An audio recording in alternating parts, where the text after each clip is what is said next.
Yo guys, and welcome back to more of AC2. We're gonna be continuing with our in-depth story run today with the second half of the game. Really, we have finished with sequence 9 and some of 10, and there's only just a few sequences left to do. So really jumping into the last bits of this game, which kind of makes me happy but also sad at the same time, because the ending is really good, but it's also kind of like whenever you're done with AC2 you're like, okay, I want to actually keep playing this, want like more. But yeah, hey Vetemise, welcome mate, how's it going today? I hope you're well. And hey Levy, welcome, how's it going?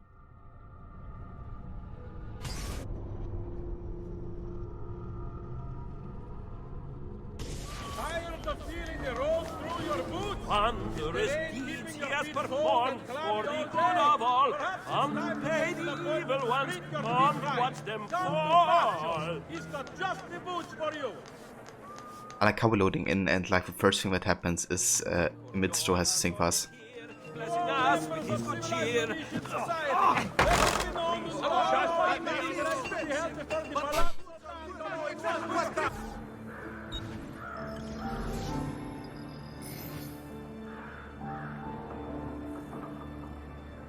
Levy, your hands hurt so badly today, like what the fuck, you're almost done with work? Oh, is that something that happens regular for you, like your hands specifically? Also like out of the ordinary?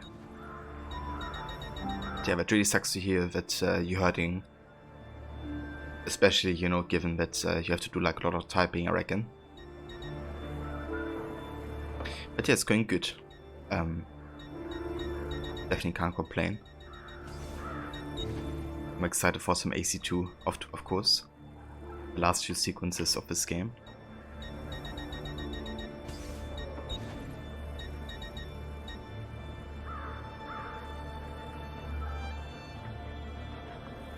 What doesn't happen? Overtyping because autofill isn't working. But it's fine, almost done. But it's good that you're almost done, Levy. Definitely hope that your hands are gonna stop hurting anytime soon.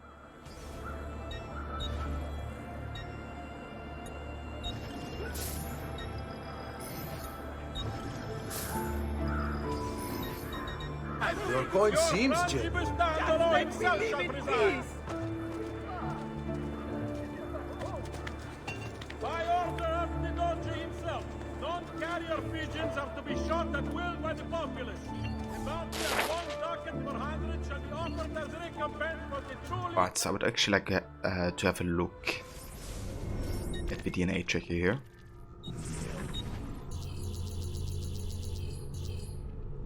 Okay, so this is our main thing we have to work on, the feathers that we have left. Because most of the side stuff we have done at this point. So we still have another 12 in Florence. Okay, so quite a few there. Bene. Now I have a way back up in case I fall. Also have a Mr. Goody. Welcome, dude. Bene. We still have another 2 in Tuscany.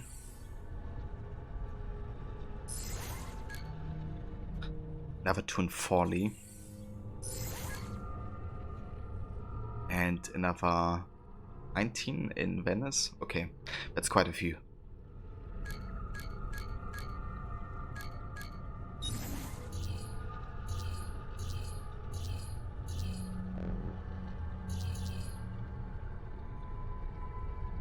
Yeah, things are good, Levy. Definitely can't complain. I'm not hurting or anything. Feeling good. And yeah.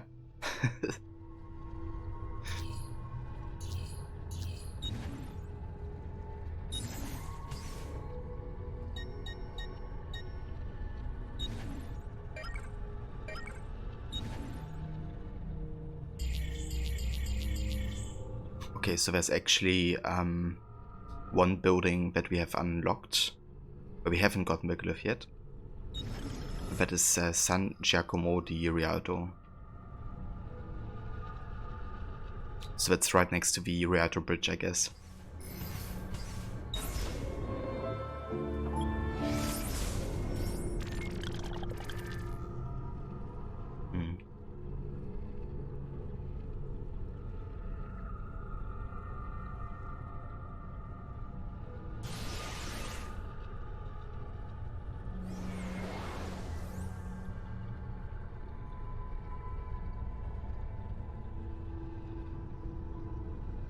Okay, so I think I'm actually gonna go to one of the locations we haven't gotten our feathers for yet. One of the smaller ones, like Forlì or San Giacomo. So let's go ahead and find a fast travel station.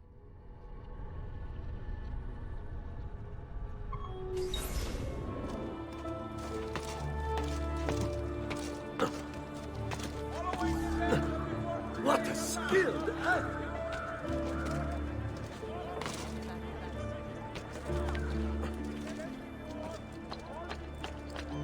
Get down now! Guard! Murderer!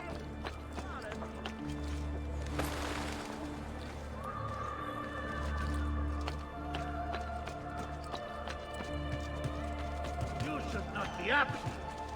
You have no business up here, Bifolco. Eccolo, you won't escape. Hey, let go!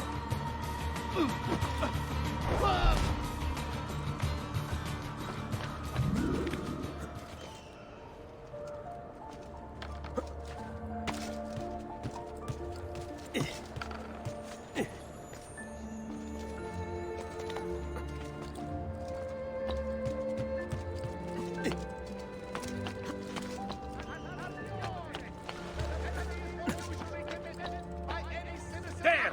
Where? Merda!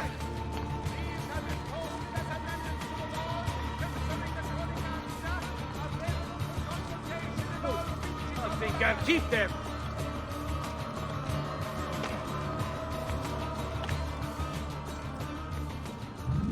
To all citizens, you are not allowed up here. He just gave up. Or I shoot. Recent accidents and drownings upon the Grand Canal. A decree has been brought into What the fuck? He just teleported up here. well, guess not. Get down! Crikey. You are not allowed!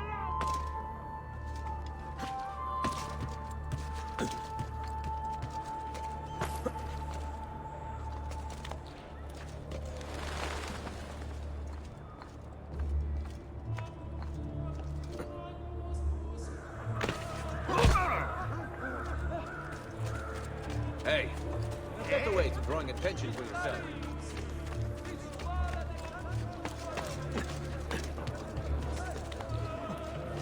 Get down! Order!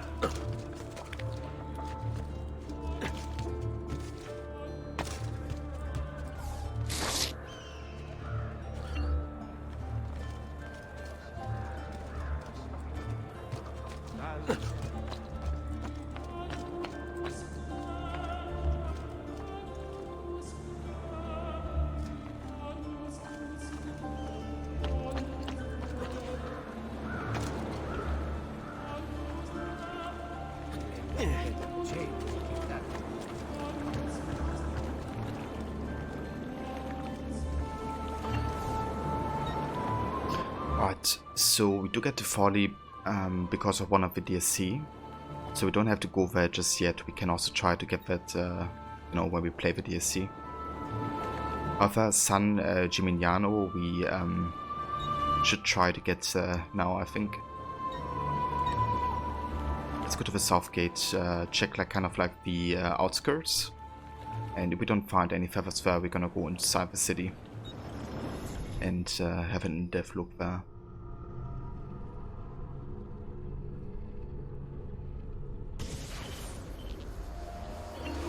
Yeah, I've been good, Mr. Godi. Thank you for asking. What about you?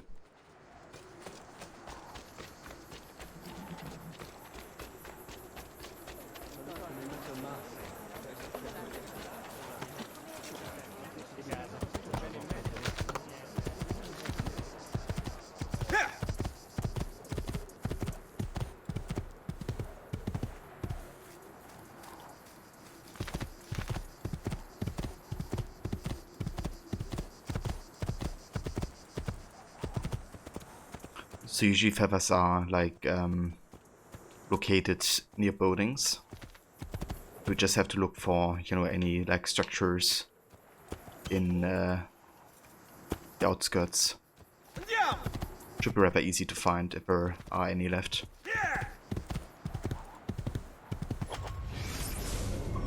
So pretty sure all of these buildings are like marked on the map as well, so let's go to this theater actually.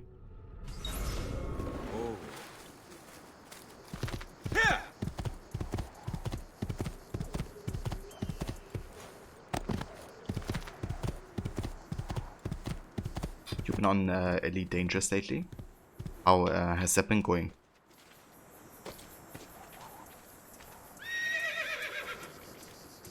Okay, there's the feather.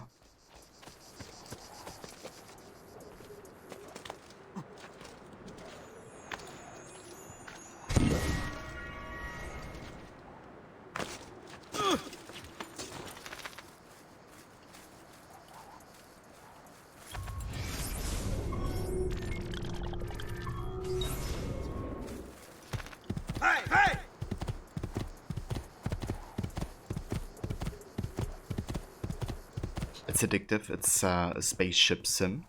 Interesting. Are you also still playing Star Wars Battlefront? Because it also has, I guess, similarities, I reckon, with the whole space focus.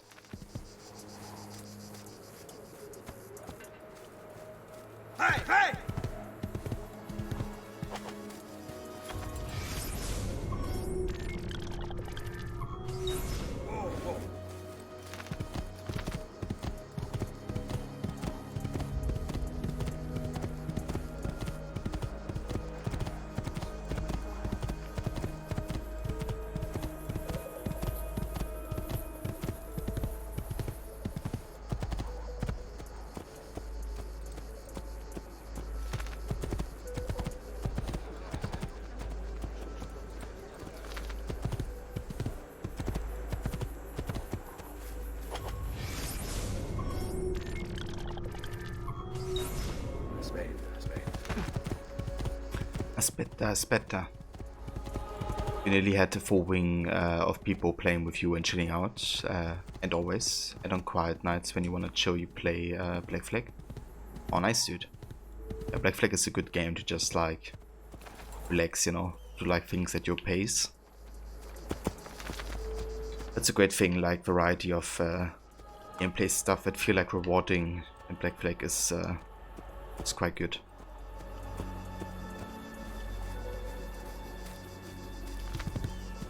Like everything you do in Black Flag kind of feels like it contributes to something, I guess.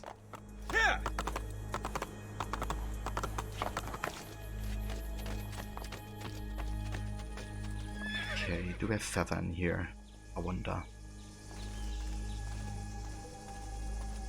High precision gerecht. High precision, Gara?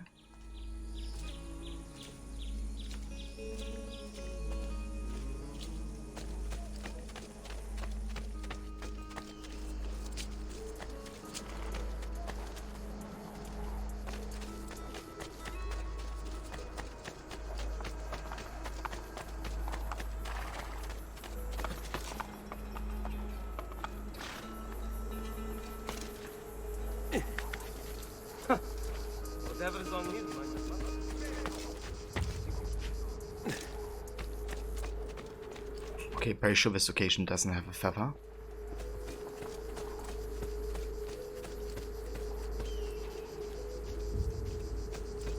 Or maybe it did have a feather, but we just collected it already when we got here the first time.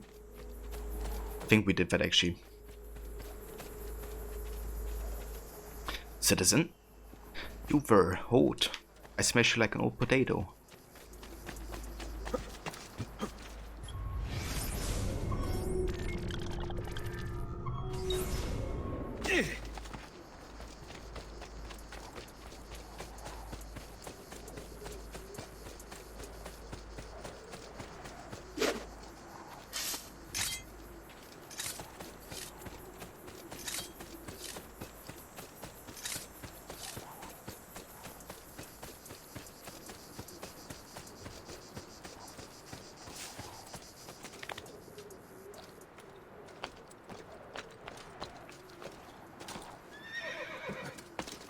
say, he's certainly a genius.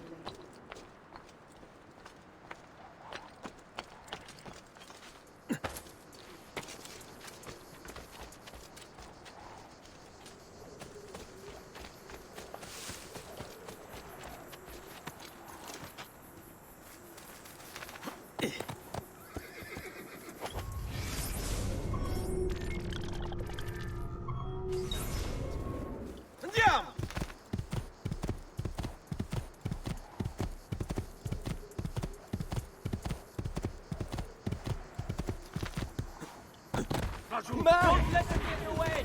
Shit, I've lost sight of you! There! Pero ora. Hey, hey!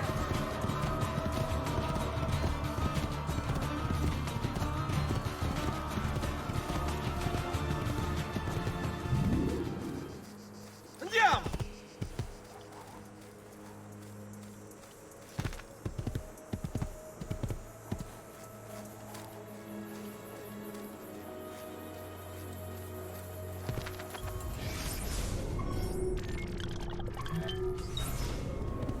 Yeah!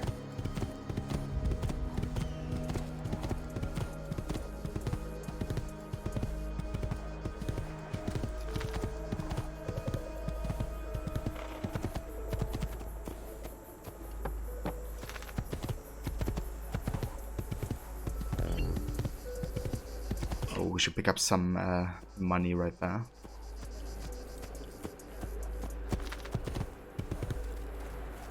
Our chest is full. Okay, let's go up here.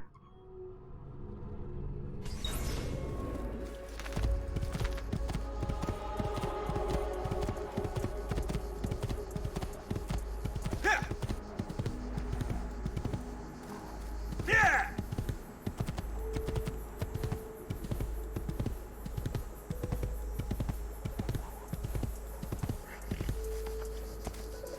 Andiamo!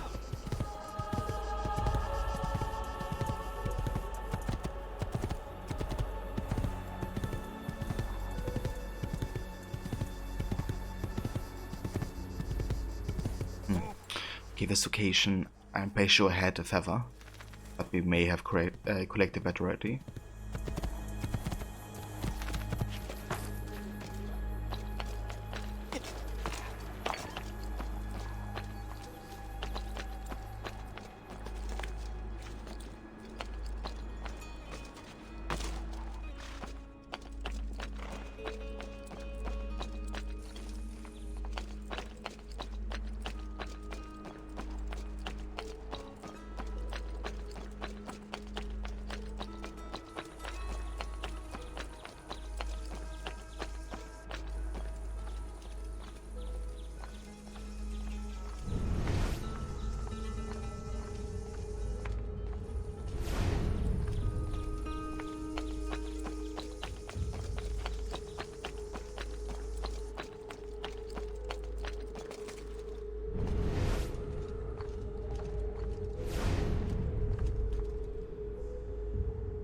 Okay, so this place doesn't have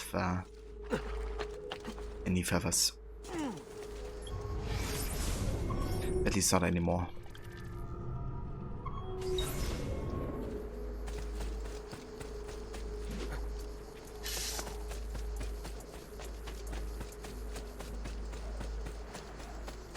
So yeah, I may actually end up doing bonus AC days on weekend, because I may just feel like, you know, playing a bit more AC.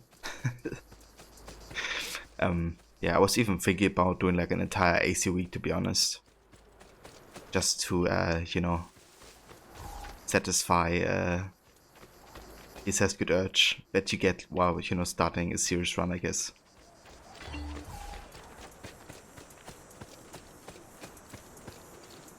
Play all the AC in like one stream. Yeah, that was actually one of my ideas for like a celebration stream, that I would play through like all the AC games. I don't like play through all of them, but rather play all of them during like one session. And I kind of had set myself like a challenge where every time I take a hit or, you know, like get damaged in whatever reason, I would have to play the next game of the series. To kind of see like which game I would, you know, be able to survive the longest, I guess. I still have to do that at some point.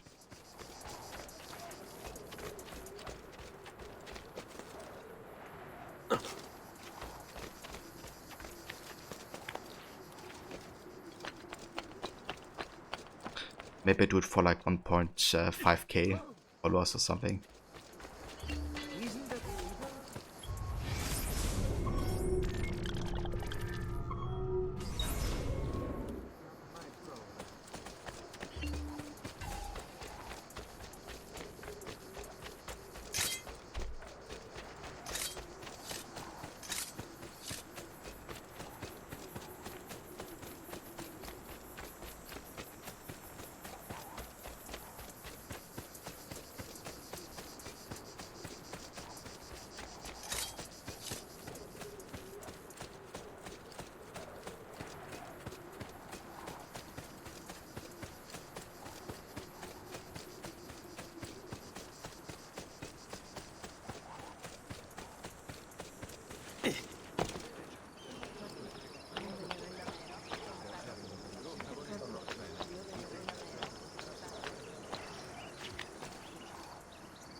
Has he been drinking?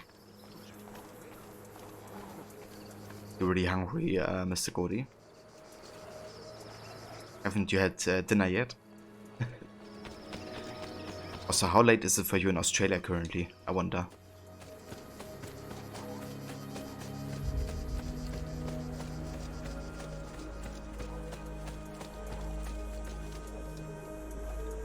Is it like 1 AM?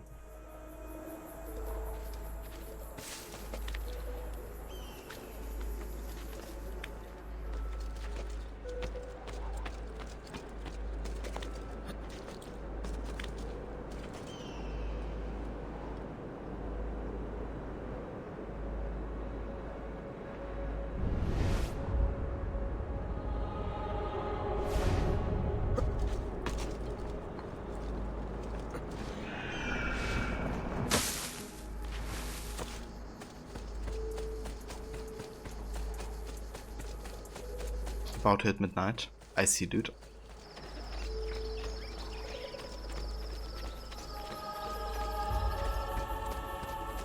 Step today to avoid the heat.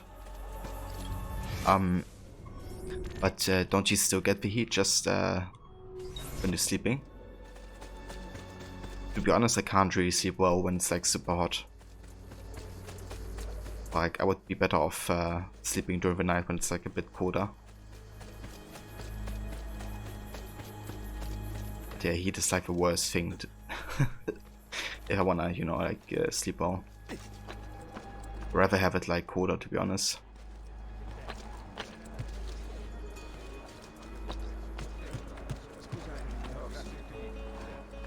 Why would anyone care?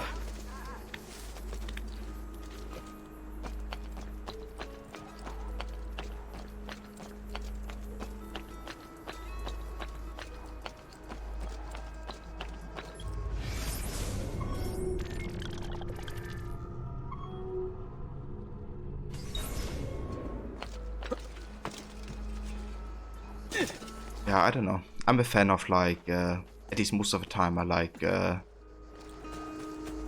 spring and autumn weather. Because it's kind of like a good balance, I guess. It's not too hot, it's not too cold. You can do stuff outside. Usually it's a good variety of like weather as well. Instead of being, you know, just cold or just hot the entire time. I would say this, what I love about summer is how long the days are. You know, that it's like 10 PM. And it's like still, you know, not like super dark.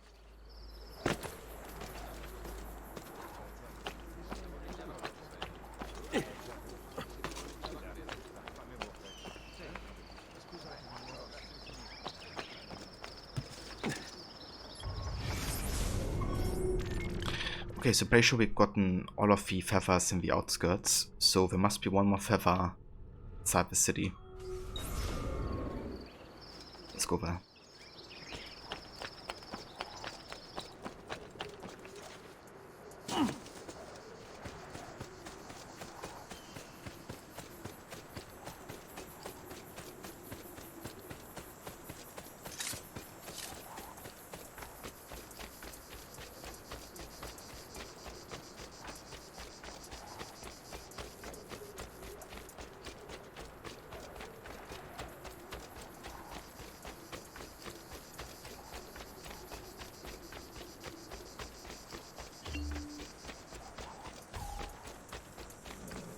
Stay back! Don't make me kill you!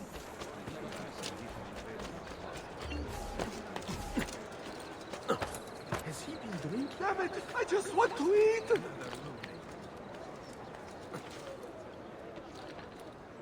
Why are you here? Get down!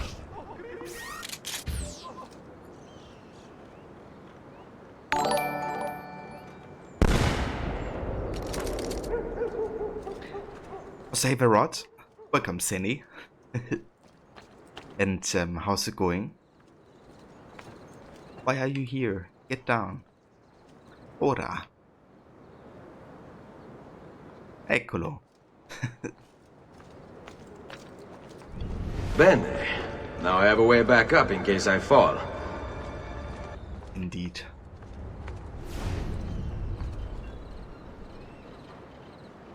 It's going good. That's good to hear, Rod. I'm very glad to hear that. And yeah, also going pretty good for me. Playing some more AC2 today. We're currently trying to find the last feather in San Gimignano. And yeah, then we're gonna hop into sequence 10. Gonna continue with, you know, all the good stuff. But yeah, finding all the feathers is always definitely a bit of a hassle. But not much of a, or as much of a hassle as, you know, AC1 is with the flex. But yeah. What's the rest of your Witcher stream? How did that go? Watch a little bit of the ending. Kind of see like where you left off.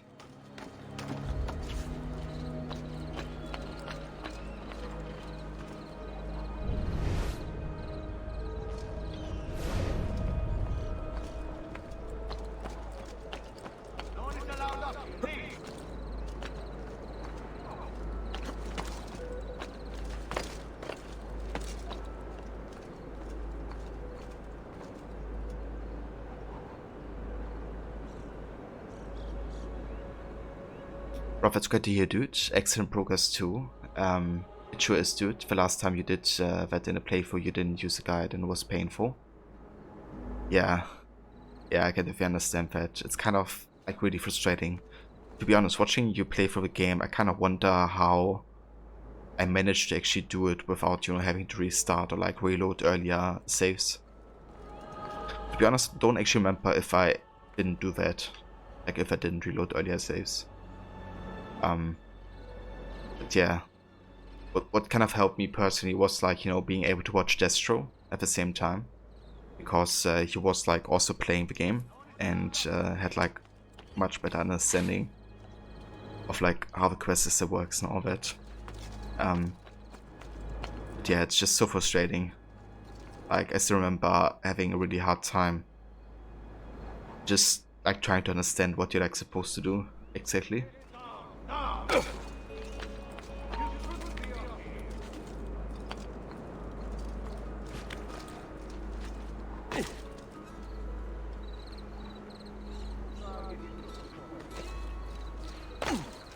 Keep away, you man!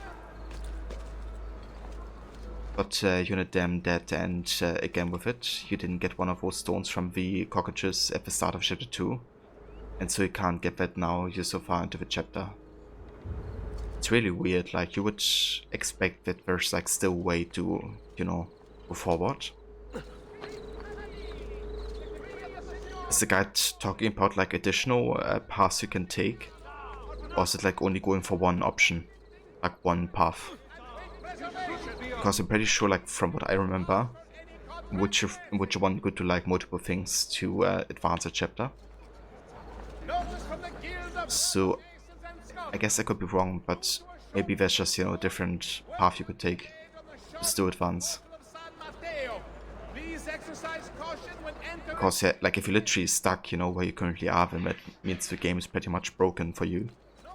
Which, and it would be really odd, to be honest.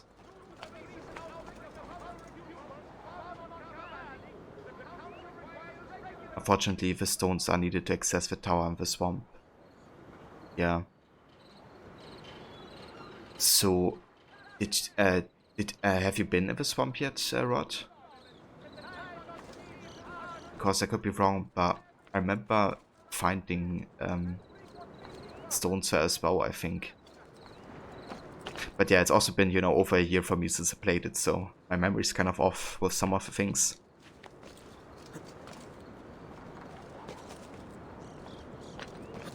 But yeah, definitely same levy.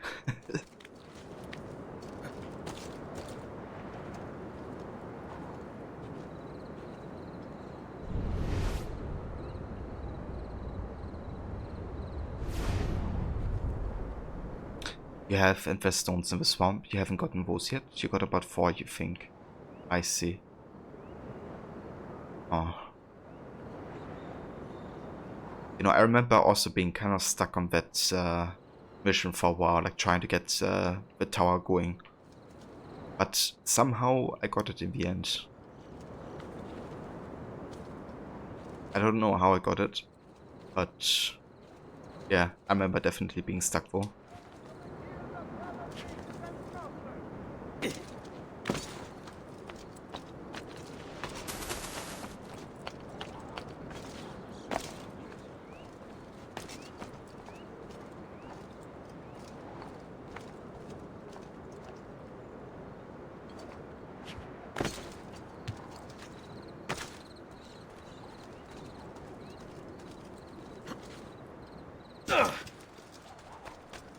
Yeah, I definitely hope, you know, that the next chapter won't be as frustrating, because I reckon you could use the guides straight from the beginning, and you know, don't have to have the hassle anymore. If I Witcher 2, I reckon you don't even have to use the guide anymore, because that game is pretty, you know, well done in terms of like quest design. A lot better. I definitely have learned from the first game.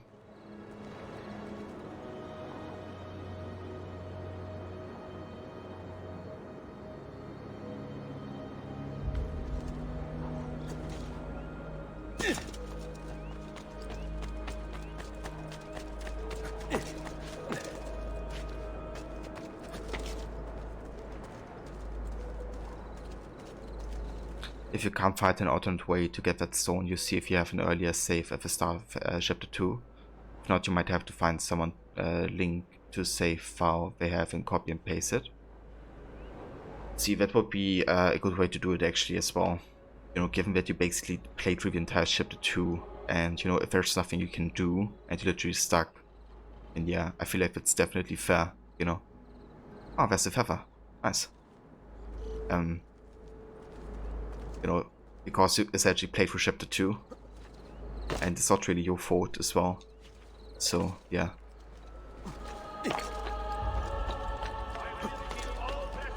It would be definitely understandable to do that.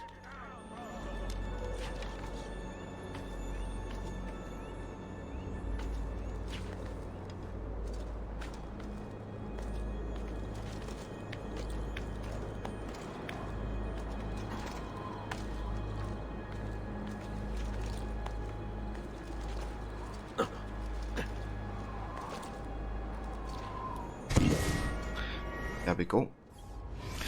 That should be all the feathers in San Gimignano.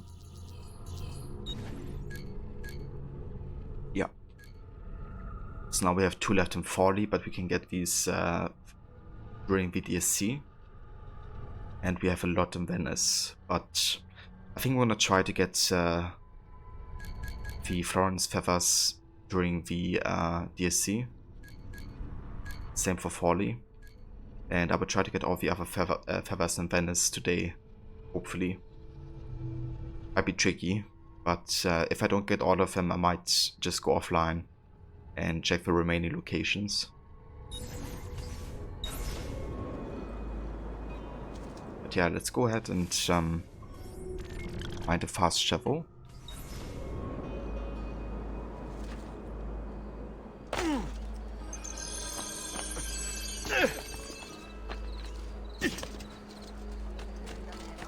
Then it's time for some main story.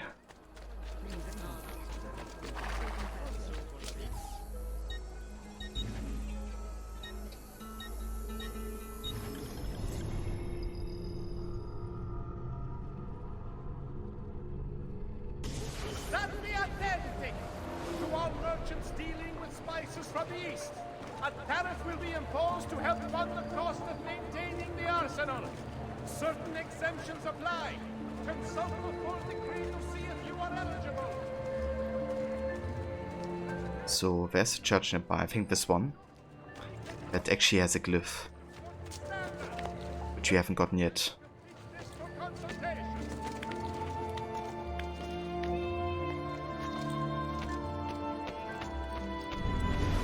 Attenzione! The end. Almost the end.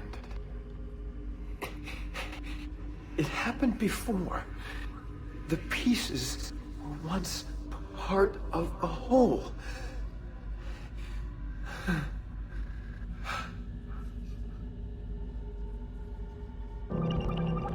The fourth day. I think it's interesting what Clay says, you know, the pieces are part of a whole. Like the pieces of Eden, you know, were part of you know, like perhaps the tree of Eden, you could say. Brought Ubisoft Montreal, Happy Ezio, Ubisoft Quebec, seriously Odyssey. Yeah, that's pretty much my feeling towards the company. Now, I won't deny that I still enjoy Ubisoft Quebec games, you know, like for a variety of reasons, but yeah, it's usually just gameplay, less story and immersion. Though I would say AC Syndicate is hands down my favorite Quebec game, I guess, and I feel like that was like the best thing so far they released. At least, you know, when it comes to like AC.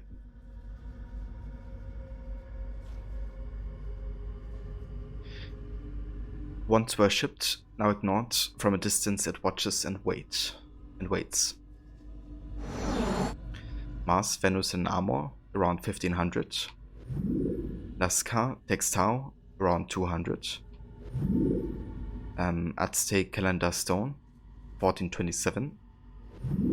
Apparition of a tree spirit during worship, around 1725. The Eastern Gate, 1816. The Throne of Charity, around 1345.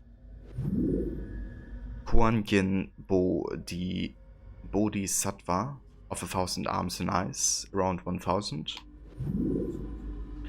Book of the Dead, 1310 before current era. Sistine Chapel ceiling fresco, 1512. And the marker disc, around 650.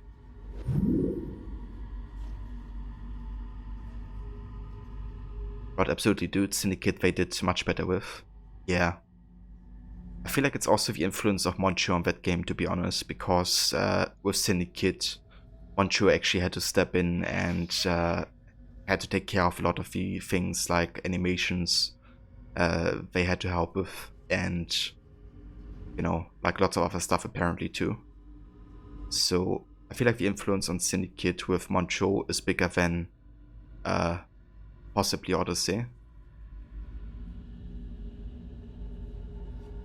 But yeah, like Syndicate definitely has been much more solid AC experience, I guess. Yeah, Syndicate is a good one, Levy. Definitely looking forward to play it again. So yeah, so we're looking for something that has been worshipped. and that watches from a distance. So we're kind of looking for the sun, as this is represented in multiple pictures. So we have this. We have a calendar. We have the Eastern Gate.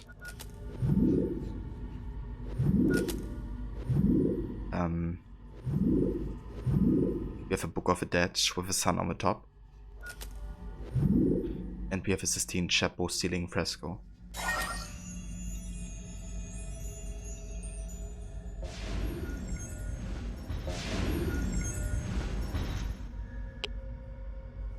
Near the day of purification, there will be cobwebs spun back and forth in the sky. A container of ashes might one day be thrown from the sky, which could burn the land and boil the oceans. Hobby. So this is of course like one of the prophecies of the end of the world, you know, that's going to befall the earth. Toba 75K was not a volcano. It died in the fire from the heavens. So this is of course about the Isu. And you know how they died during the catastrophe. Something that Revelations will actually showcase to us. And it's also that like one of the storylines that's very important and crucial to the Valhalla storyline too.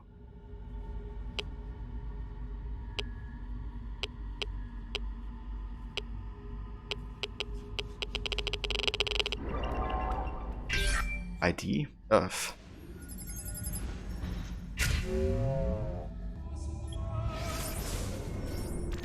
Right, that leaves us with one more glyph and then we have gotten all of them. The penalties for usury committed by any citizen of Venezia have been revised. Citizen. These have been posted as amendments to the laws. Right, let's do some main story. Available for consultation in all uffici comunali.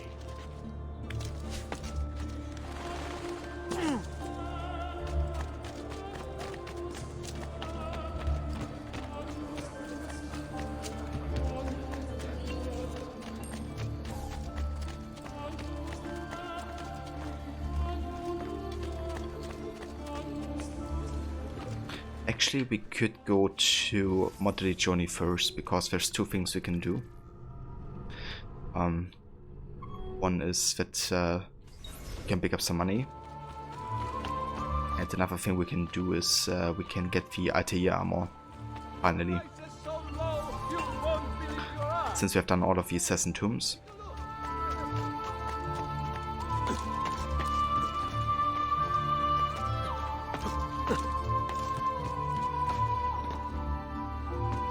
But the Story Syndicate has a really good way of showcasing the strengths and weaknesses of Evie and Jacob. Goes to show that multiple story arcs like an Odyssey aren't needed. Yeah, I definitely agree, you know, I don't think either Jacob or Evie are in the right like all the time, you know, it's definitely grey. Personally, I just would love if more people could see that, you know. I feel like a lot of people are kind of like very much in favor of like Evie. Because, you know, she represents like the classic assassin, I guess, the most. But yeah, I feel like, you know, Jacob also has lots of qualities. And especially character growth. So yeah, I definitely do like both characters for like different reasons. And I feel like they had a good kind of like dynamic, you know. They were different but still worked for the same cause in a way. By any citizen of Venezia have been revised. I don't even understand what they wanted to do in Odyssey. Do you mean like the developers? Like the writers?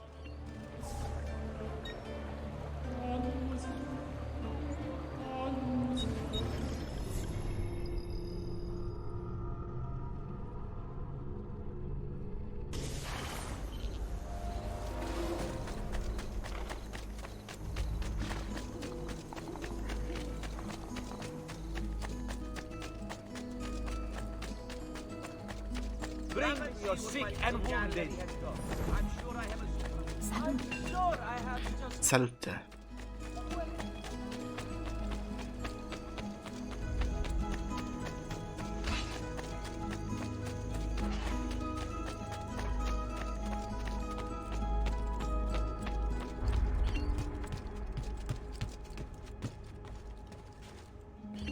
Salute, Claudia.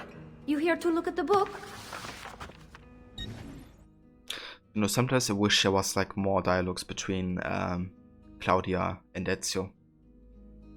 I think it's good that Brotherhood kind of gives more of a focus to Claudia, you know, because I feel like she's definitely a bit underdeveloped in this game, to be honest. Like, she's important to the plot, of course, but once she, you know, takes control of the finances of the city, she doesn't really say much anymore, or has, like, you know, much of a story importance. I feel like it would have been good to kind of like showcase the struggles that she goes through, not just, you know, Ezio.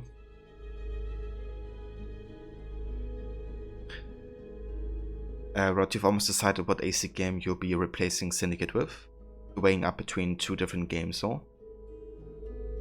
Yeah, I'm curious to know which games these are. But I also understand, you know, that it's kind of like meant to be a surprise.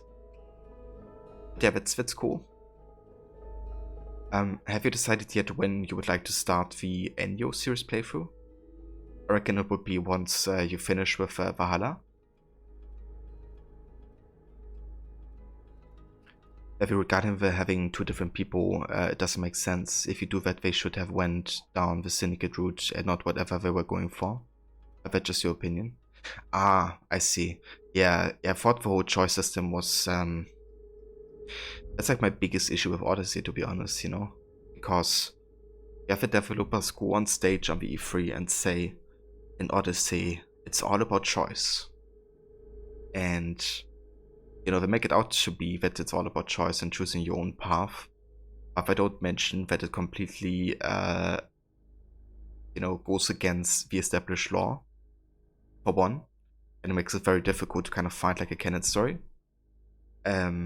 But then the choices itself, you know, don't really seem like they matter that much. Like, having played through the game multiple times, choosing different dialogue options, also doing a canon playthrough, and kind of like noticing which choices actually do have an impact on like the bigger things. It's very, very limited. And at that point you ask yourself, okay, what are the choices for? And the answer is to cater to new fans. You know? Like, AC didn't have choices yet, or much of an RPG focus, for that matter. So here we go. You know, they didn't really care about AC with making that decision, because it completely goes against everything that AC kind of established, I guess. And it's still, of course, something that Valhalla has. I make my own luck. You know, as well, the whole choice system. However, I definitely have to give props to Valhalla for not making it like Odyssey, you know. In Valhalla, Eivor is still Eivor, and oftentimes you don't really choose like a reaction or like a mood, but rather you choose like different like information you ask for, which doesn't change, you know, other things that are established in the story. And also the amount of choices you have is much more limited. So it makes the story like feel more tied together, I guess. As you don't have, you know, a shit ton of like storylines at the same time. So yeah. Odyssey, I don't know. We talked about it so much, but yeah. So my plan is on the Animus project to actually do a Hidden One Saga run after I finish Unity and Syndicate with a stealth challenge. And I will intentionally leave out Odyssey, I think, because it has nothing to do with Hidden Ones at all.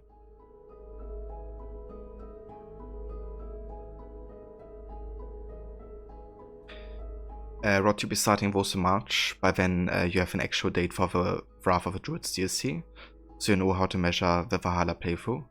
Thinking is that you take a few months to get through the games even before Origins, so you might be able to time it so you finish your current Valhalla playthrough in time to start a new one. Ah, very nice. Yeah, that would be a good idea to kind of like time it with the DSC, You know, definitely good idea there.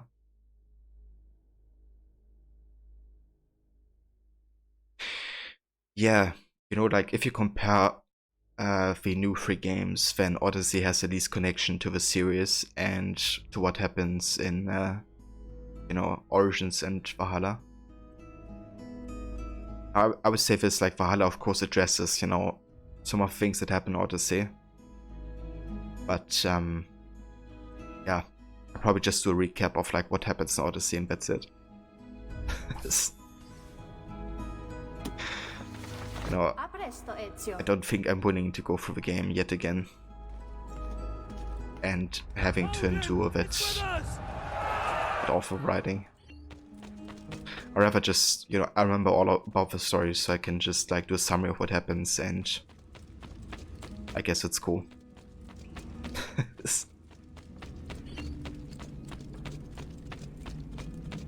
And hey there, Mola. Welcome, mate. How's it going?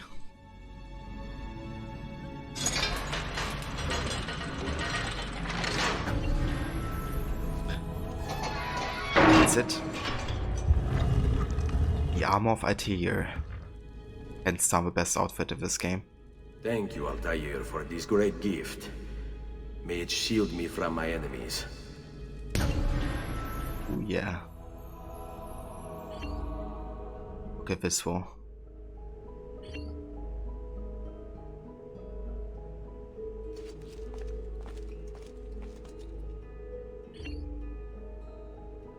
This armor just looks so damn good. And what's really cool about it is that Altair, through the Apple of Eden, received the formula for a special type of metal that's extremely light but unbreakable. I guess you could compare it to like Mithras in Lord of the Rings, I think.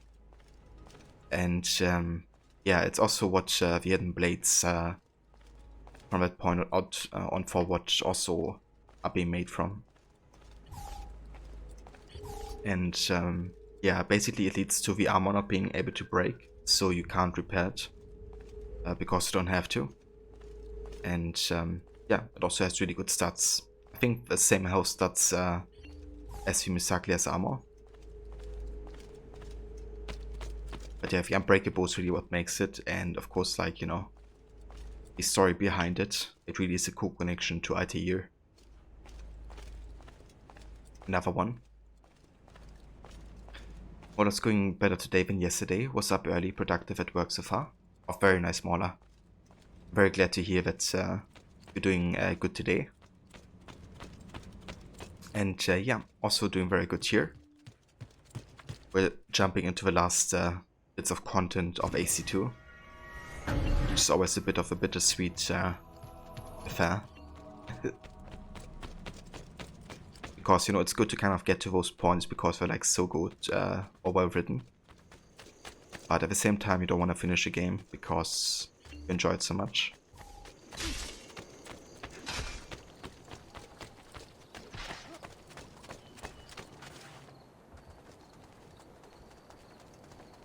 Rod, thank you, Altair, for this great gift. May it shield me from my enemies. Oh yeah, dude. That's a great quote right there.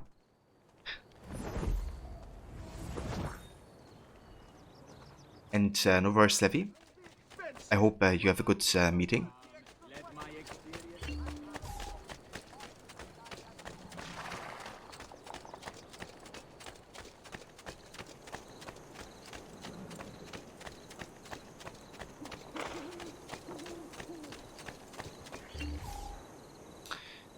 But let's go back to Venice.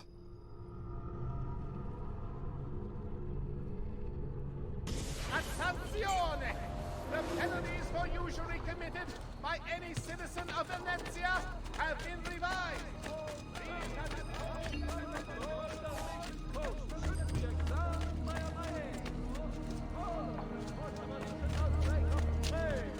Please consult her spirit. For the greater good of all.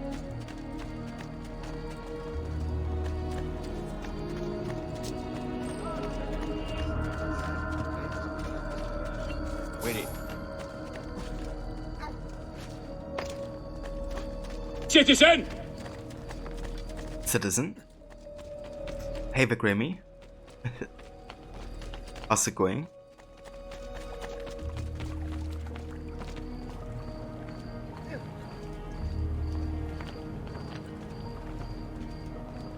You've fought the same many times, but then again, you've had a 3-day weekend each week. I would find a way today, an 8th day to mix, to add. There you are. Come, Ezio. That's I'd Shumola. like to introduce you to an associate. This is Agostino Barbarigo, soon to be Doge of Venezia, thanks to you. È un onore fare la vostra conoscenza, illustrissimo. I'm sorry for the loss of your brother. He had it coming. He was bought and paid for by the Borgia.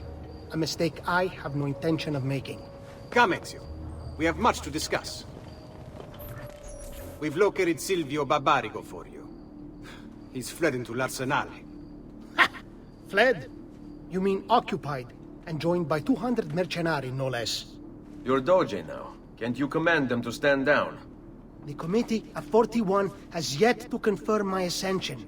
And this little stunt of Silvio's has only made things worse. He has an entire army at his command. Then help me to raise my own. I figured you'd say as much. Bartolomeo d'Alviano is the man you seek.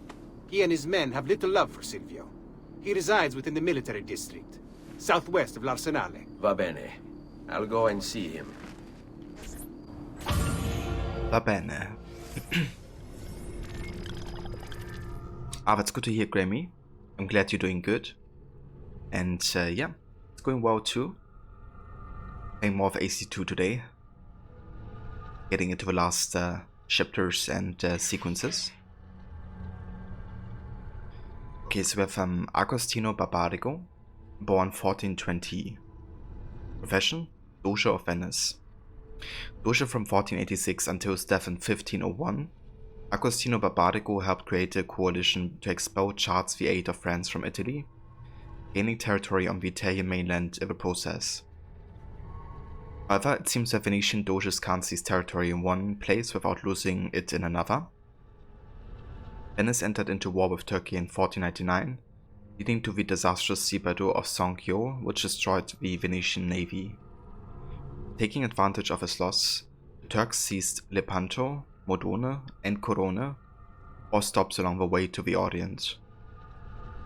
Agostino died a disappointment to Venice. Moreover, after his death he was charged with receiving bottles of wine as gifts, and then resending them tax-free beneath the staircase of the prisons, by the inquisitors of the Great Council. Now, that's a leader.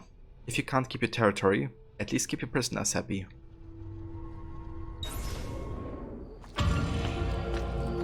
And we have Silvio Barbarigo e Rosso. Silvio Barbarigo. Raised by wealthy merchants, Silvio was introduced to politics when his father was cut out of the family inheritance. From then on, Silvio worked for his uncle, his father's killer. Apparently, he had a knack for persuasion. Quickly, he became his uncle's advisor, proving his worth by discovering a Soranzo plot against the Barbarigos. You're gonna love this. Before the plot could be carried out, Silvio throws an Easter celebration, inviting the Soranzos. There's a pageant for the children in the central courtyard, while Silvio escorts the parents to the roof. He toasts the family, then signals the archers hidden behind the courtyard windows. The Soranzos never plotted against the Barbarigos again. Fast forward 10 years, and Silvio's living in his uncle's luxurious Venetian palazzo. According to the history books, his uncle died in bed. Damn, that's kind of dark. So he kind of embraced his uncle's lifestyle, but then took revenge on his uncle for, you know, for basically doing what he did. Very much a hypocrite. Silvio Barbarigo has bad breath, you know. Oh no, here comes Silvio. Everyone run, go. That's him, dude.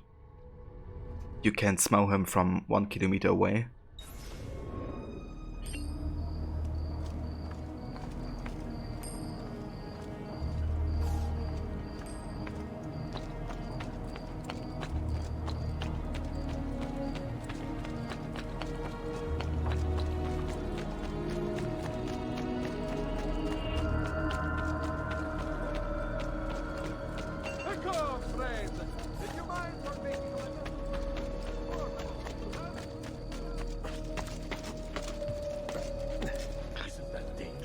He reminds you of the actor John C. Reilly. I try to think which roles that actor might have played that I know. You'd better get out of my sight.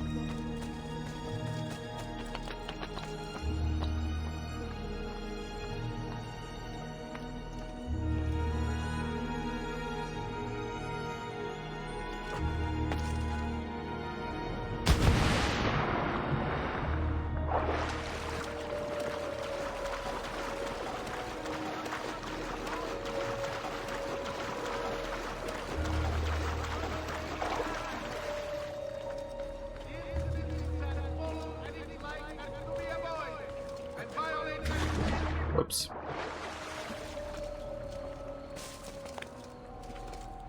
Attenzione!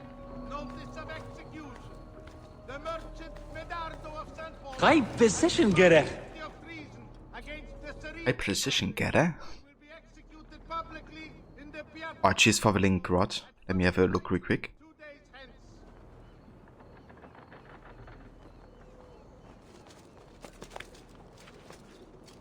By decree of the Count of Platen, all cittadini wishing to enlarge their storytellers seek planning permission. No, I don't want to see open theaters near me. In San Polo and its like are to be Hold avoided. on. How do I close this shit? Will be punished. Stati attenti. Recent flooding in the Lido facing Sestieri of the Città has caused some structural damage. Please be careful near work sites. Report any unattended damage Ah, yeah. Yeah, definitely remember him. to city workmen. For sure. Don't remember which movies he played in that I know about, but yeah, I definitely know that actor. For sure. To wisdom, the minor council has approved the reopening of trade links. And yeah, I see the comparison. Like, I feel like he could definitely play Silvio Barbarigo quite well. If there ever would be like an AC movie about, you know, AC2. No, the Bastille word returns to us from the Holy Father. The disputed lands. Hunting the Hunter. It seems that your exploits have not gone unnoticed. Someone is after you and he has powerful friends. Find and kill the target I've marked. Hopefully he can provide you with clues. If you can discover your pursuer, defeat him and you will be safe. But he's pretty funny, been in a lot of the comedies, a few with Wolfera too. That's right, yeah. I remember them doing stuff together. For sure.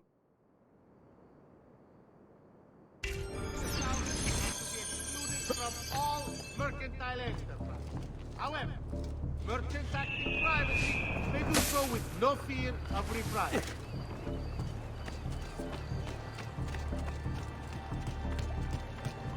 Attenzione!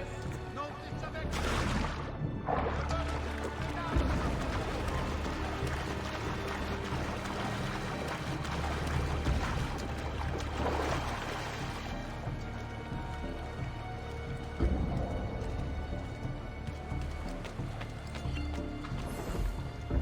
Truly, I am blessed this day.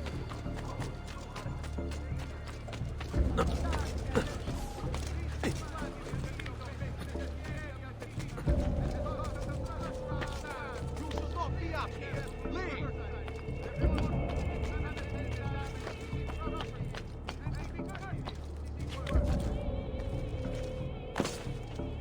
I wonder, did John really actually play in Carnage? I think that's the name of the movie. In Germany it has a bit of a different title.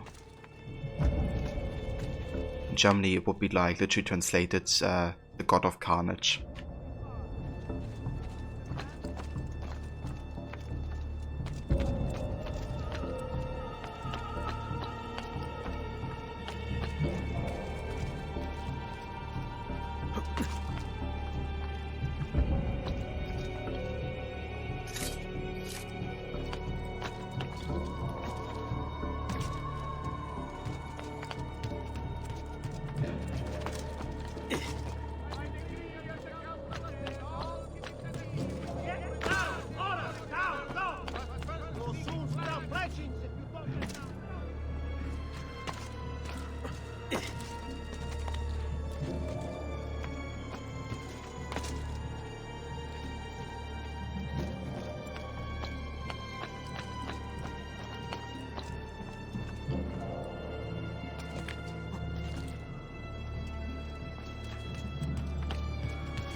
that landing.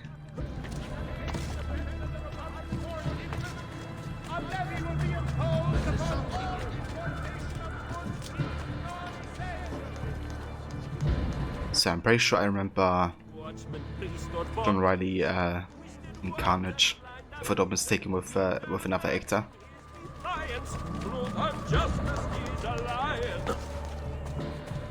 have to look that up sometime.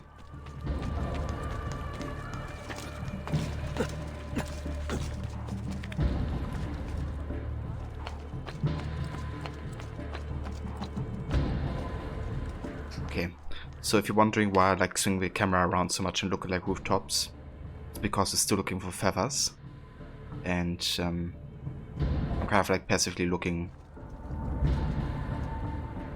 whenever I move across rooftops. And there seems to be one actually in the background. I've fresh sheep's urine and rosemary poultry.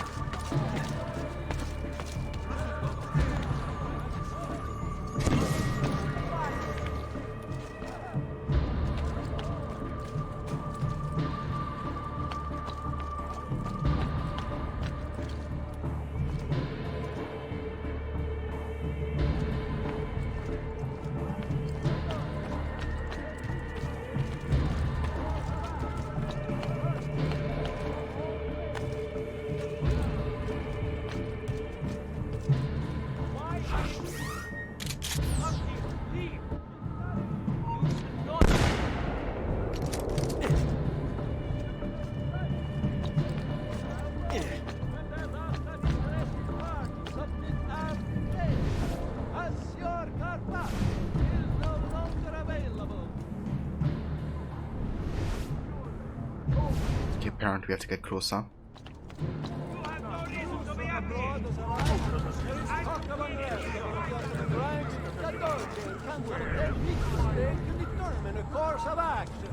Merchants had better come all trade through the Aegean Canal.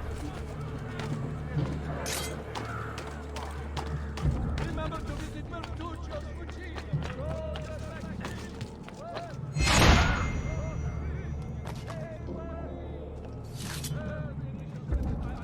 I want no part of this.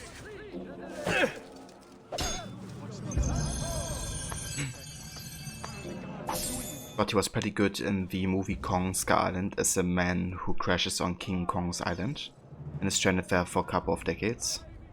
Oh damn, for decades actually. I haven't seen that one yet, but sounds interesting. I reckon he undergoes quite the character evolution. Being like stranded there for so long.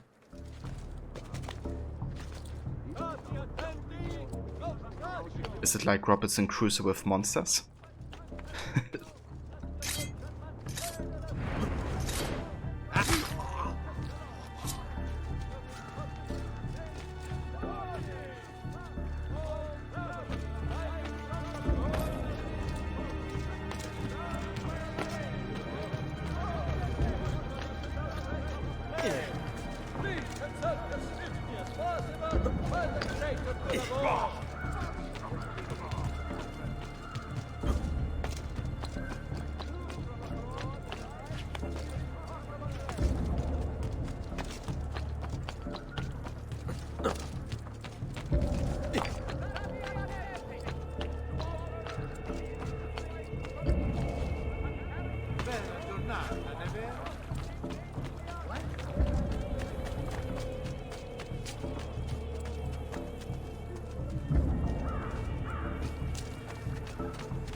But actually part of the same universe as the 2014 Godzilla movie and the 2019 Godzilla sequel. Next up is Godzilla vs. King Kong. Oh dude, I reckon that's gonna be quite epic. Seeing, you know, them fight with each other.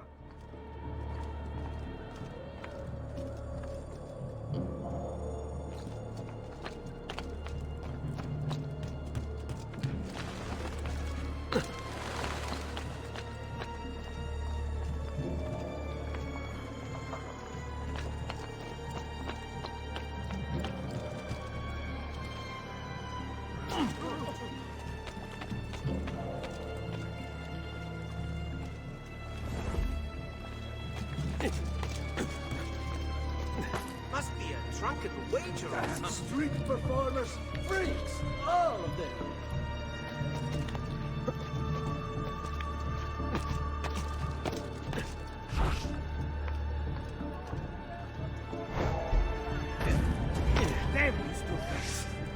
Aha! Let me go! Where has he? Get off!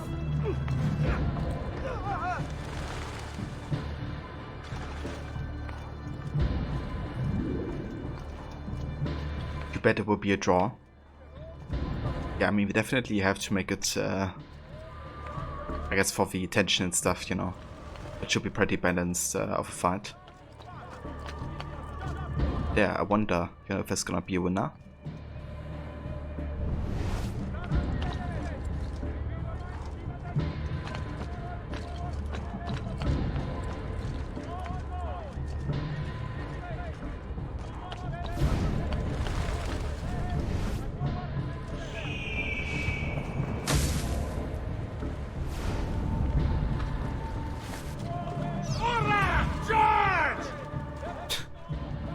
They trapped us.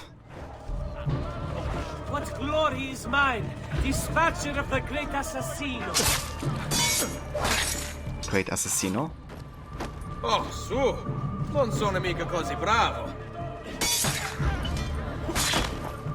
Come now, you bore me! No! Dai, cazzo!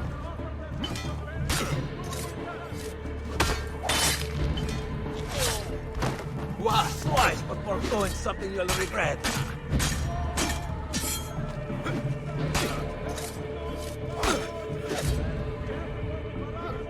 Fatti sotto. So, how would you like to go? Rope? Axe? I like how you asked me how I want to die, meanwhile he's dying.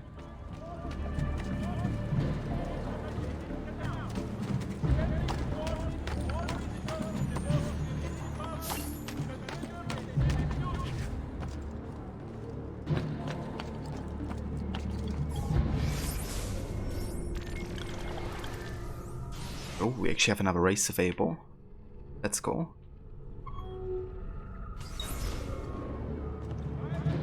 Save at T-Base. Welcome, dude. How's it going? How are things? Nicely done.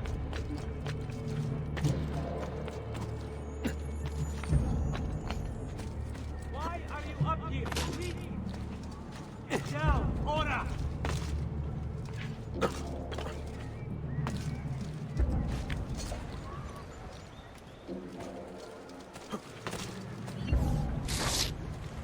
I'm doing good, T-Base.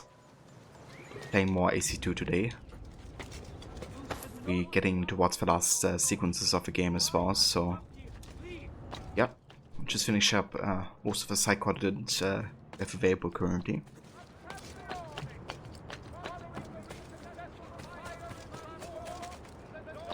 Why are you here?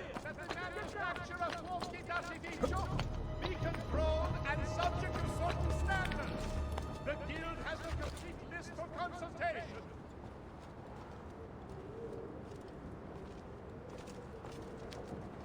To all citizens of the Muslim Republic, following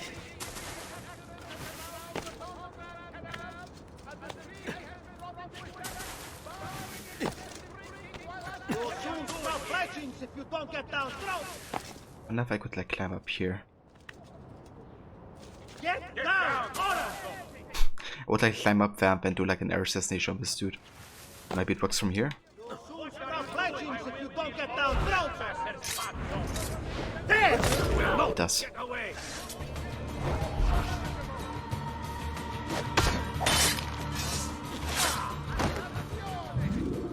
There! On him! Thought you've made your peace. I want him caught now! General leader made for swinging at people, yes? Non amo che mi si faccia aspettare. Vieni a prendermi. You will die, vermin!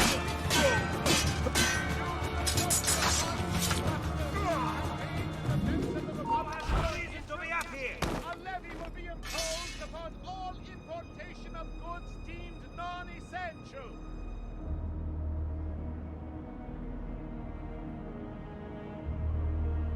Stately identity to all merchants dealing with spices from the east. And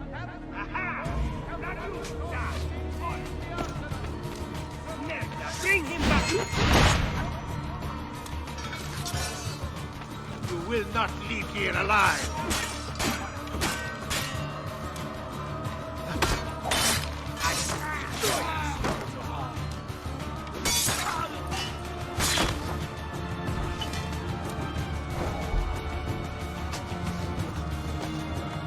Aha! Raju, on him!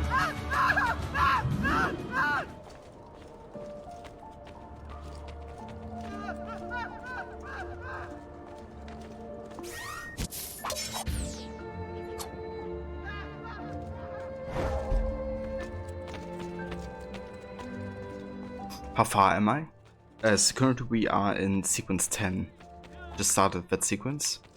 And that means we have another 4 left after this.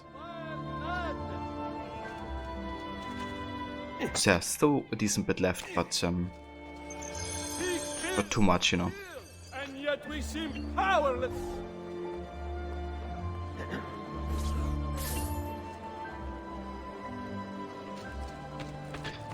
Alright, let's do the next race. I hear you're pretty fast. I'm a bit of a speedster myself. You would honor me by granting a quick race. Venetian Rush. How fast are you, assassin? Let's see if you can beat my best time.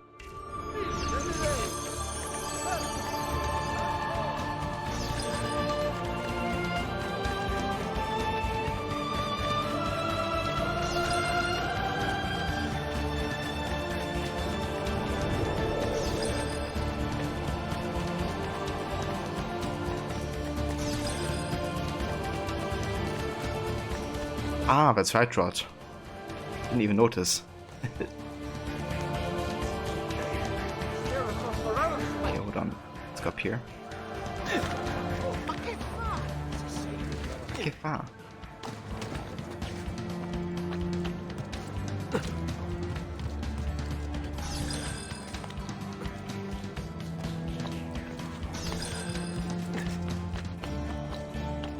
Raju! What?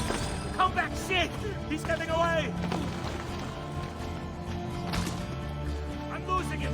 Got to hurry!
I'm just a simple man.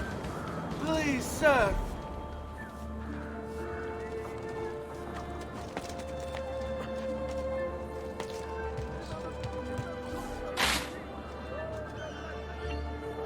I'm just a simple man.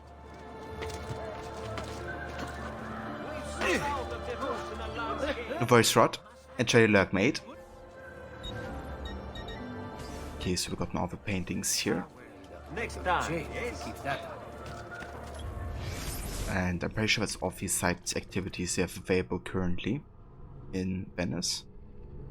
Yep. Okay, let's do some main story. Son of... What do you think you're doing? All travelers arriving from the Lord. Following the increase in accidents and drownings upon the Grand Canal, a decree has been brought into effect, barring excessive drinking while at the helm.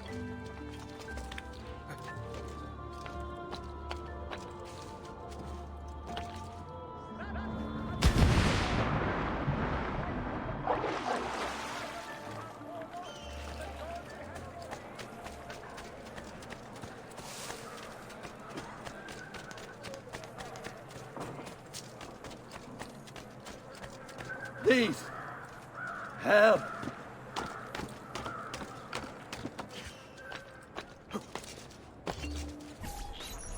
You must be one of Bartolomeo's men. What's happened here? Where is he?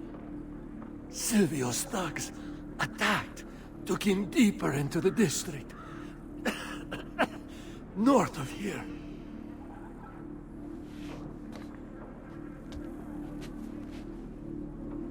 Requiescat in pace.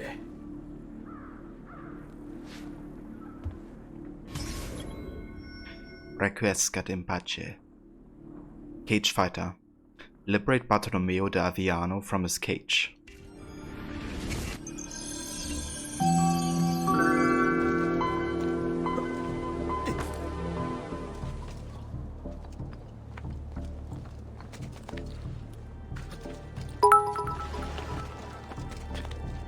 Also have a musical moob slap. Thank you so much for the follow and the 10 bits. Very, very much appreciated. And yeah, definitely enjoy Lurk 2. Cheers, dude.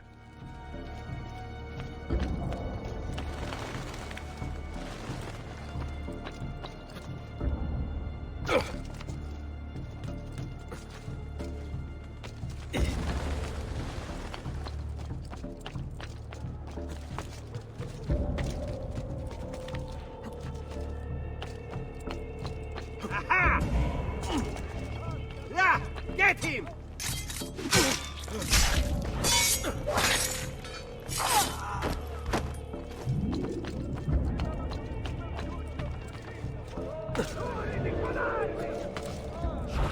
I take you follow at the same time with both arms hang behind my back. You might be wondering how this is even possible.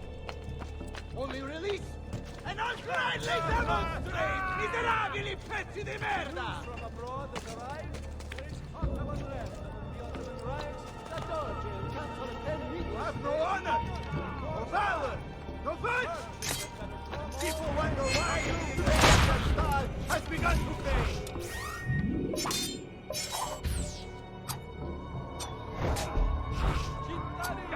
I'll show mercy to whoever here has the courage to release me. All the rest of you are going to die! By my hand, I swear it! What sort of man sells his honor and dignity for a bit of coin? Realize you are in service to a traitor and a coward! Let's listen to Bartolomeo Belonga. Do you think I don't know why you've chained me up? You think I don't know who pulled Silvio's puppet strings? I've been fighting his weasel of a master since before most of you were even glimmers in your father's eyes!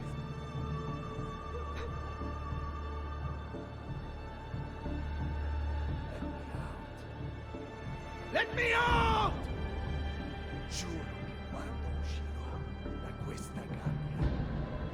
I swear once I'm free of his cage, I'm going to make it my mission to sever each and every one of you fucking heads and shove them up your fucking asses. Oh, and what a grand display it will be! the likes of which shall be sung of for years to come. Just the translation of what Bartolomeo said there in Italian. Fury di codardi! I'll take you all on! At the same time, with one arm, no, both arms tied behind my back! You must be wondering how this is even possible. Only release me, and I'll gladly demonstrate, miserabili pezzi di merda! Kind of like the characters that tend to insult a lot in AC2. Also Katarina Sforza. Why it is Venezia's star has begun to fade. But yeah, this of course. Okay, so now he repeats what he said. But yeah, I think what's interesting is that he mentions, you know, how he has been hunting the puppet master of Silvio Barbarigo, aka Rodrigo Borgia, for a long time. Which kind of indicates, you know, that he's with the assassins in a way. But Alex Ivanovici is amazing as Bartolomeo. He truly is, dude. Such amazing work. Not only with his characters, but also the others he did in the series, of course. Who pulled Silvio's puppet strings? I've been fighting. We were the master since before most of you were even glimmers in your father's eyes!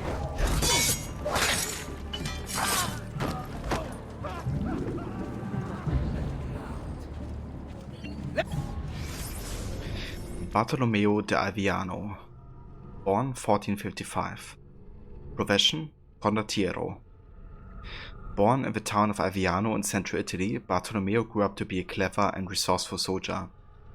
After spending several years in Venice, he joined the Orsini family in 1496 to fight against Pope Alexander VI, Rodrigo Borgia, who was attempting to seize Orsini territory. The Pope's men had the upper hand, narrowing Bartolomeo's resources down to 3 fortresses, but Bartolomeo continued to hold out.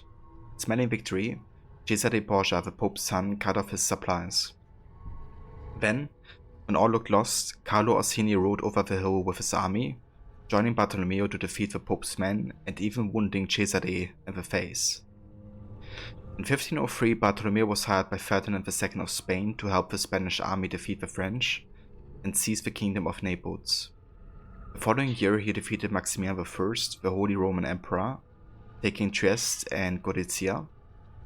Impressed, Venice elected him to the office of Governor General.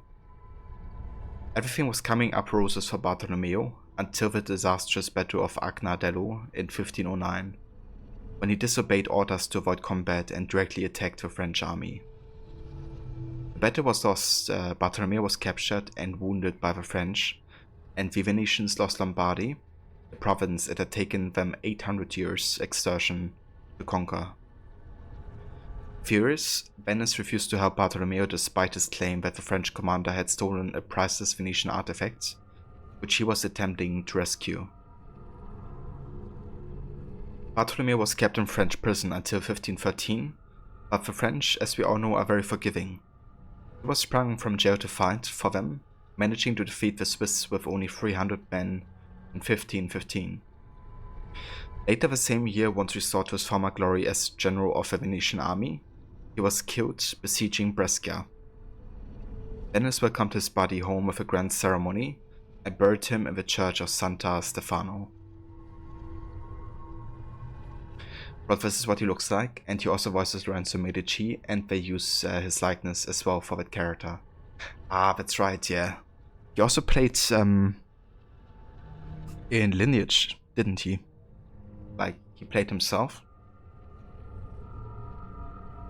Or, I mean, he played Lorenzo Medici, but the actual voice actor did it, I think.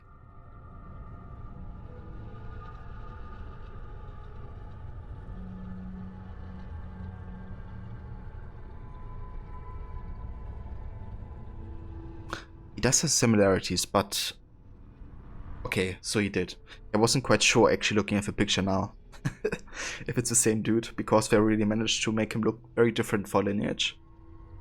But yeah, dude, that's so cool, you know, how they have like the actual, or some of the like actual models or like voice actors, you know, play roles in the movie. Like Lineage, I'm still so impressed with what they, you know, achieved with that. And I remember back when it launched, you know, like that YouTube video, it went like super viral. Like everybody was going like kind of crazy about how good that was, you know, for like a side project for a game essentially. But yeah, that's just a great thing about, you know, how AC2 started. Like there's so much passion that went into, you know, creating the stories and also like, you know, side stuff like this. Yeah, exactly, like super early in the series. You know, it was also before the success of the second game, of course. But granted, you know, the first game was definitely successful as well. But yeah, they really like knocked it out of the park with the second game. Like, holy shit. About goddamn time! I don't know if I should kiss you or slap you. Maybe both, just to be safe. That's quite all right. Who are you? I'm Ezio Auditore da Firenze. I'm here to rescue you. Let's see who winds up rescuing who. What do you mean? Down there! Stop them! What? Let's do it. It's a fun fact, but Bartolomeo is only 4 years older than Ezio. Whereas he looks like, you know, 20 years older or something. But I guess that's what, like, you know, fighting Battletoads constantly does to you. There are still more heads to be smashed. Perhaps we should try and avoid conflict. Why? Are you afraid? No, just practical. Given that they outnumber us 100 to 1. As you... Go! Let's see what you can do! I see him! Not you!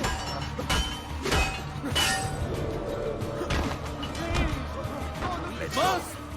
Break! Boom! Leave me alone. Watch for the large one. Dante is called. Most of Silvio's men are useless, but that one's trouble. Please preserve me. Yeah, he looks a lot older. Looks like, you know, Ezio's father generation. Bella Madonna, I want no part of this. Like, you know, it's like all the scars and stuff. But yeah, I guess it makes sense, you know, because like living the lifestyle that Bartolomeo did, you know, it makes sense for him to age much more quickly. But still, you know, you wouldn't think it's like 4 years between the two. Especially given that Bartolomeo like often really like, you know, he often says that he has a lot of experience and, you know, all that stuff. Make it seem like he's also older as well. But yeah.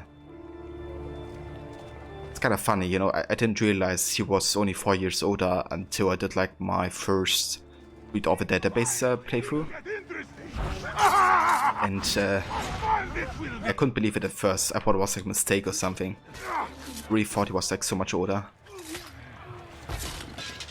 Alright, this way. Put my fist in. And welcome back, Levy. I hope you had a good meeting. Sweet Frida. How I have missed you. Silvio set his men to ransacking your place. Prepare yourself for a fight. Ah, no need. Bartolomeo is always...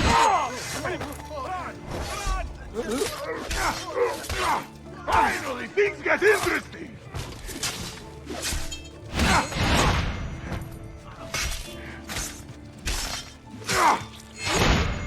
Fall in. There yet?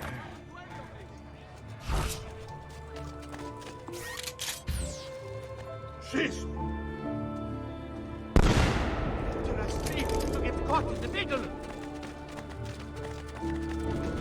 And we're talking about Bartolomeo, Levy.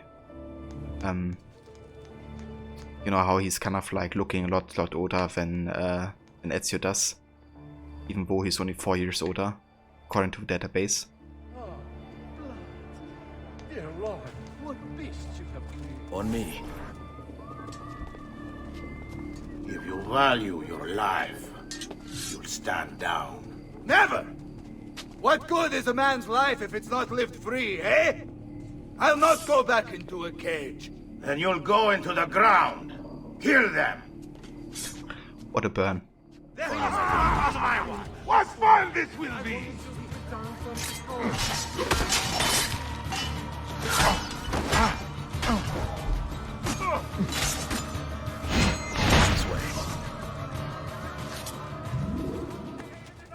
Are we done with this pissing contest?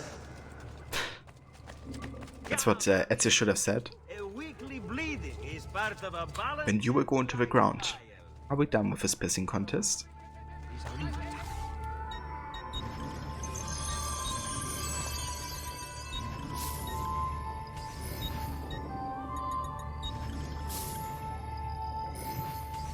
Farewell and swift recovery, amico. Amico. What a mess they've made. Bianca, I hope she is unharmed.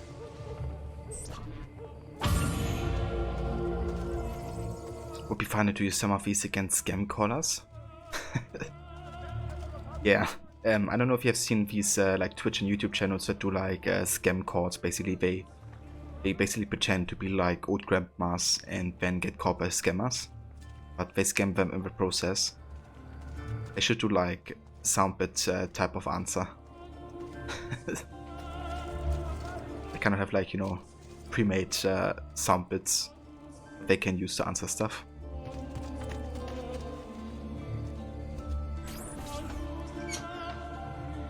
Bianca! Bianca! Is everything all right? What do you think? Look at this place. And poor Bianca. If something's happened to her. Aha! Oh, my darling. Thank God you're all right. Ezio, meet Bianca. Bianca, Ezio. Charmed. So, I know your name, but not why you're here. I have business with Silvio Barbarigo. I was told you could help. Ah, it would be my honor. But it's going to require more than just the two. 3 of us to weaken his forces. How do you suggest we proceed? I'll go and ready my men for battle. While I do this, I'd like you to rescue those who were captured during Silvio's assault. I cannot, in good conscience, leave them behind. Intesi. I will attend to it at once. Good luck out there, Ezio. Yeah, Rod, they really are hilarious.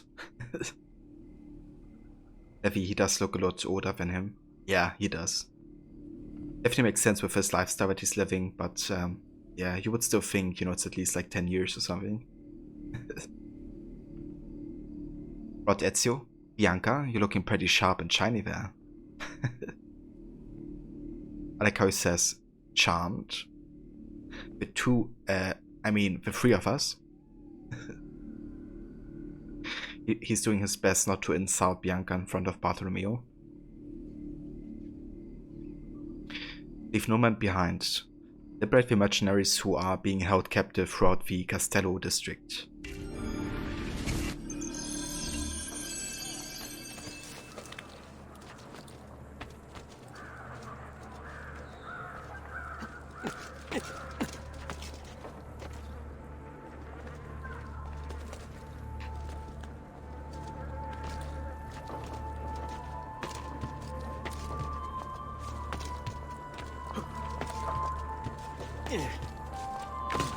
Looks rather risky.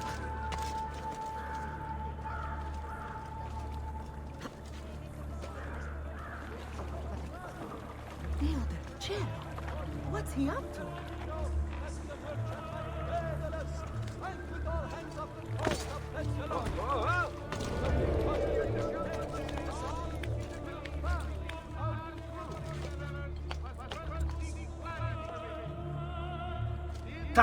What to do with this lot? Flood the cage, I say. Drown them all and be done with it. Silvio wants them alive. Thinks he can turn them to our cause. I wouldn't count on it. They're as loyal as they are stupid.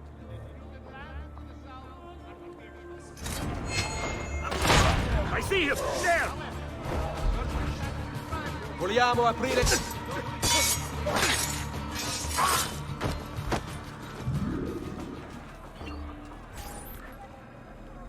Many thanks for the aid, friend.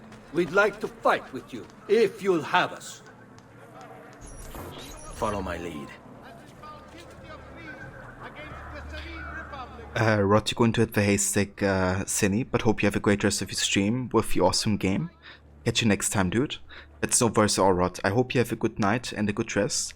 Thank you so much for coming by and joining for AC2. And also want to give you a shout out here. For anybody watching who hasn't checked out Rod's channel yet, he's a huge fan of Assassin's Creed. Currently playing through AC Syndicate with a Stealth Challenge, but also AC Valhalla and doing his completionist playthrough on that. He also intends on doing an annual playthrough for the series as well at some point this year. But yeah, also playing all kinds of other games like GTA 5, Red Dead Redemption 2, the Batman games, also playing The Witcher for the first time, and yeah, lots of other stuff. So definitely check it out if you haven't yet. And you, Rod, have a good night, and we will catch you next time.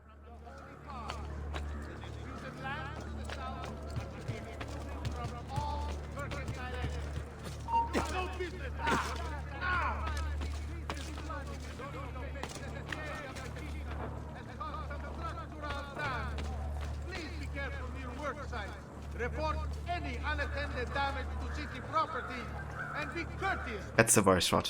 Always happy to give you a shout out. And happy to support you too, dude. Definitely deserve all the support. What's he doing?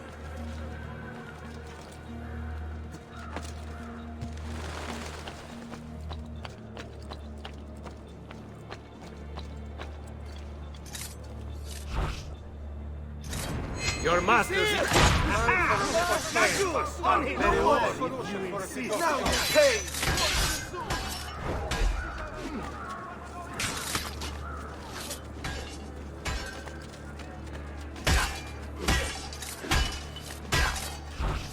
Okay, you.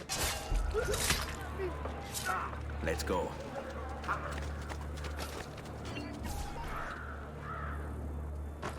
We are with you, friend. Only lead the way. Fall in.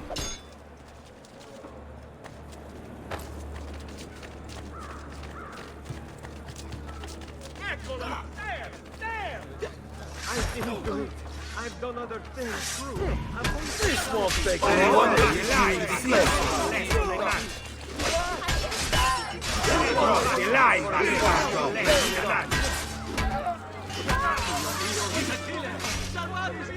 All right, this way. Come, friends. I've fresh caught leeches today. Fresh caught leeches? No thanks.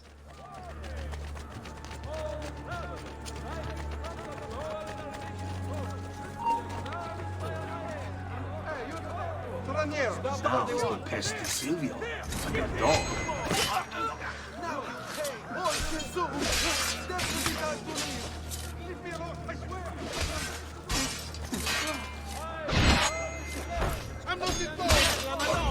We must try to keep your breathing.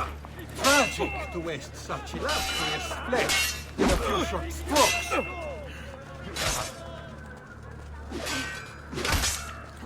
This way. Guard!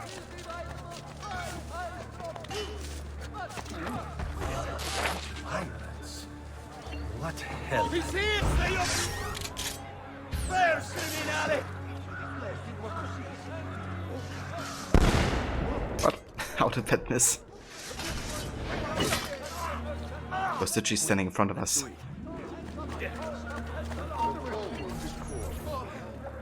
Let us join you. Together we will crush the Barbarigo.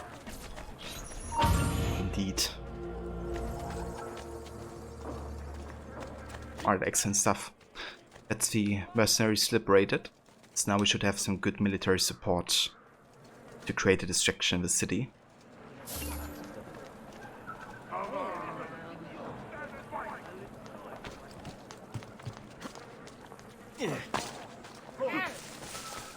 Hey,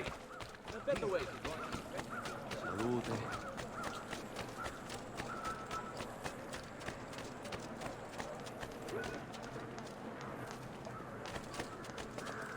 I mean you no harm. Quite the opposite, in fact, amigo.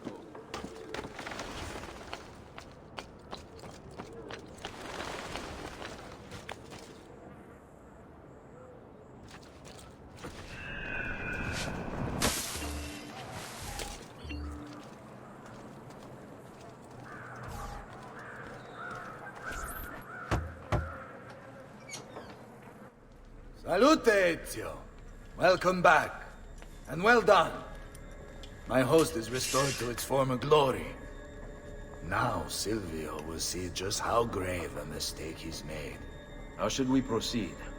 A direct assault against the Arsenale? No. We'd be massacred at the gates. I have something else in mind. Take my men and plant them throughout the district. The trouble they cause will force Silvio to dispatch most of his guards. And with the Arsenale drained of mercenaries, I can move in for the kill. Esatto. You'll be virtually unopposed. Let's hope he takes the bait. Oh, don't worry. He will.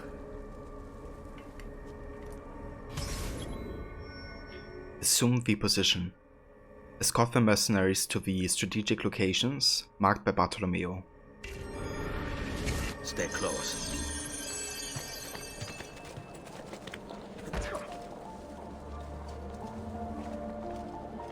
Must be a drunken wager or something.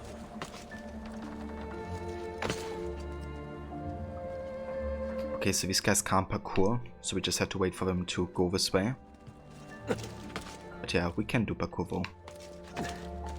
Just gotta stay close enough to the guys.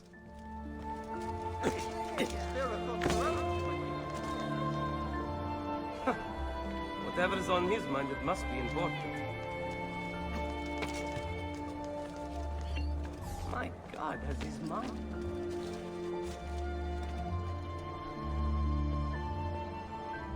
Okay, are you guys stuck or something?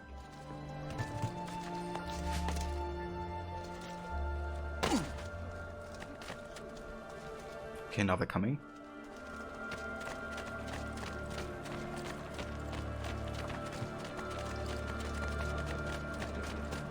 There he is!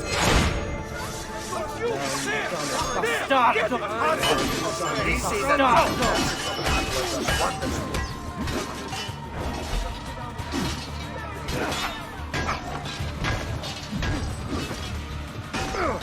Segui.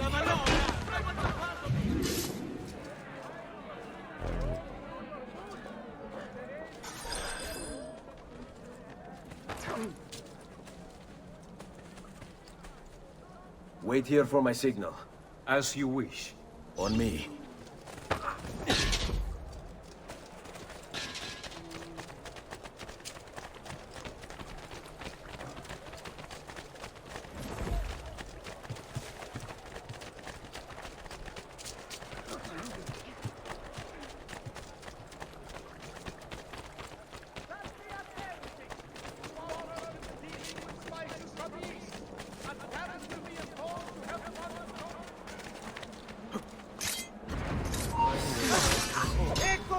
Get him! Man! No more! Now you pay!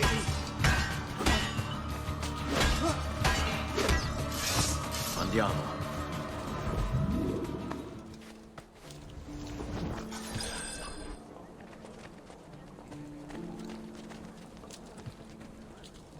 Hold your ground here.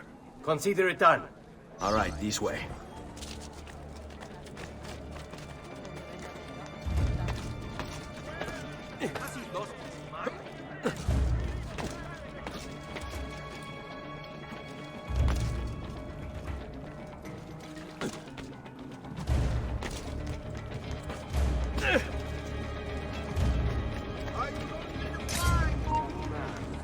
What's here?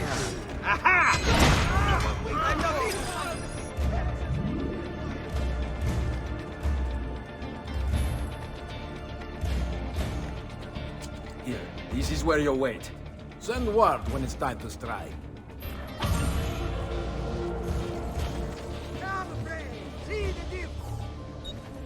Okay, can we buy any of the pouches? We can't. Next time then. Addio, Messere.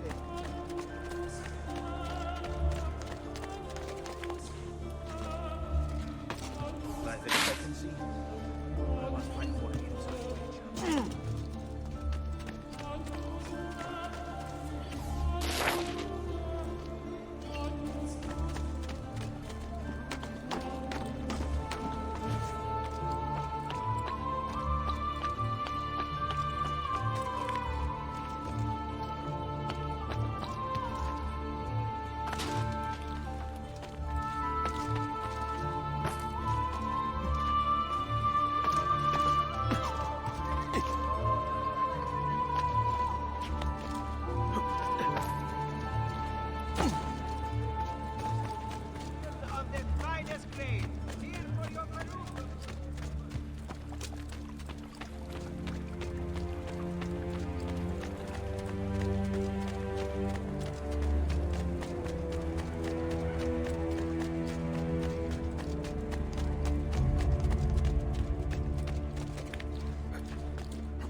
Ah, there you are.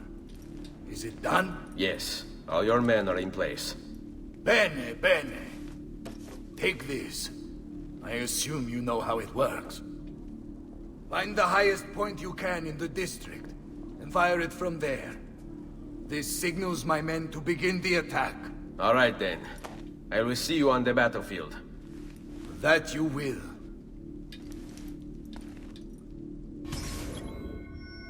Two birds, one blade. Signal the attack, then assassinate Dante and Silvio. Okay, so this one is kind of meant to be done with a double assassination. However, setting up the double assassination kill is kind of tricky because you have to chase both at the same time. They will, however, you know, move next to each other, so there's like some moments where we will have the option to do it. And yeah, I'm definitely going to attempt to do that, of course.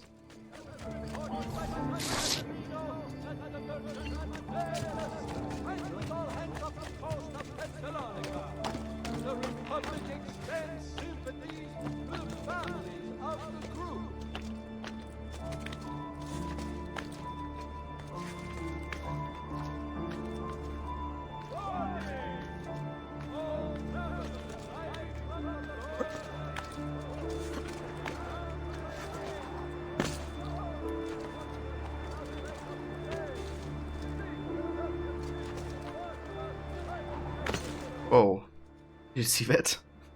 It was just about to do like a leap. Luckily there was a wall in the way to block him.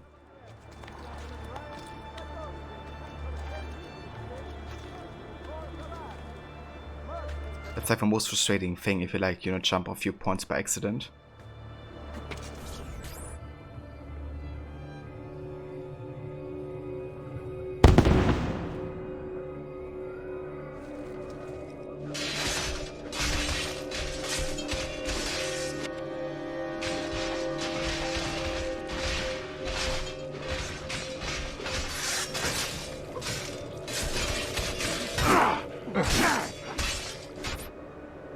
Bartolomeo needs my help.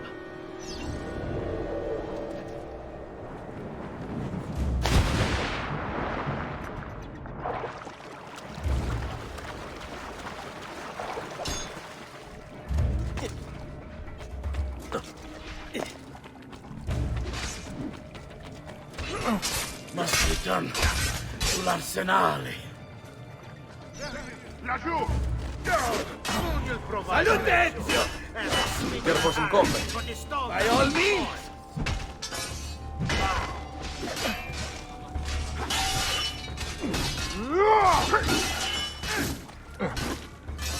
Come, take me.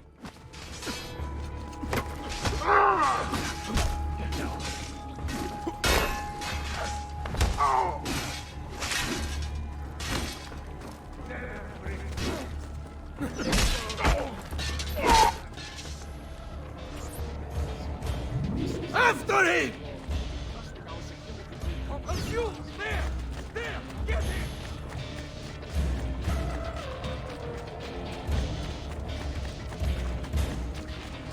A fine specimen, isn't he? You should be honored to die by his hand.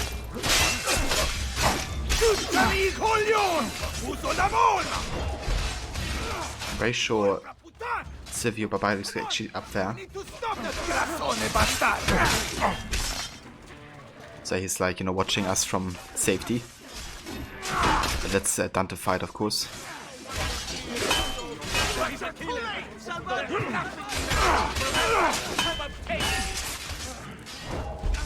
Okay, I was actually interested in what he has to say for the chill for a second. That's right. You still don't know, do you? Though once Dante's done with you, it won't matter anymore. Listen to what Silvio has to say real quick. Do you miss him, Ezio? Your fool of a father.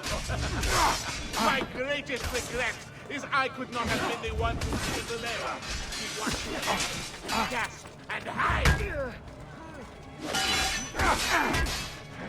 Bastard. You'll follow him into the ground. You and that conduciero both. And after we'll come for the others. Your uncle, your mother, your sweet, sweet sister. Yes. Wanna talk about my sister? Or my family, in fact? If only to provide us with some much-needed entertainment on the voyage. It can get quite lonely out at sea. He talks a lot of shit. Okay, let's take care of Dante.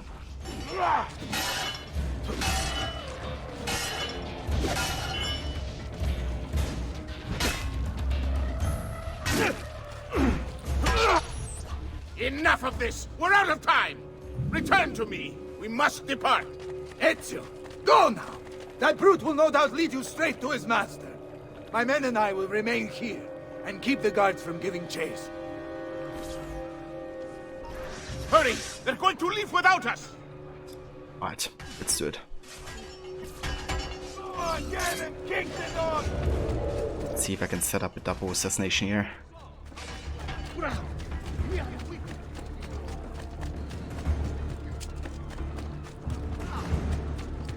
I wouldn't so.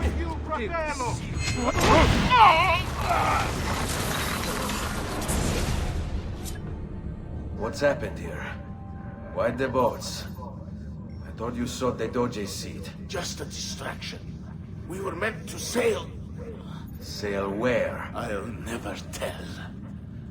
Cyprus is their destination. They want... Non temete l'oscurità. Accettate il suo abbraccio. Requiescant in pace.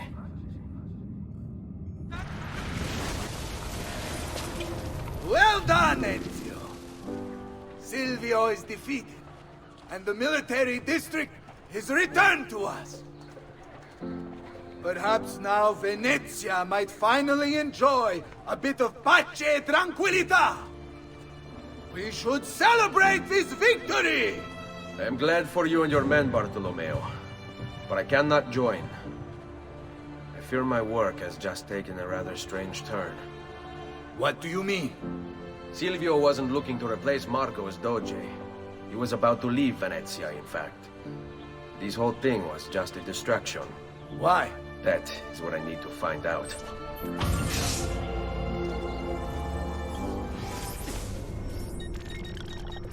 Okay, let's have a look at the documents because we got a new letter.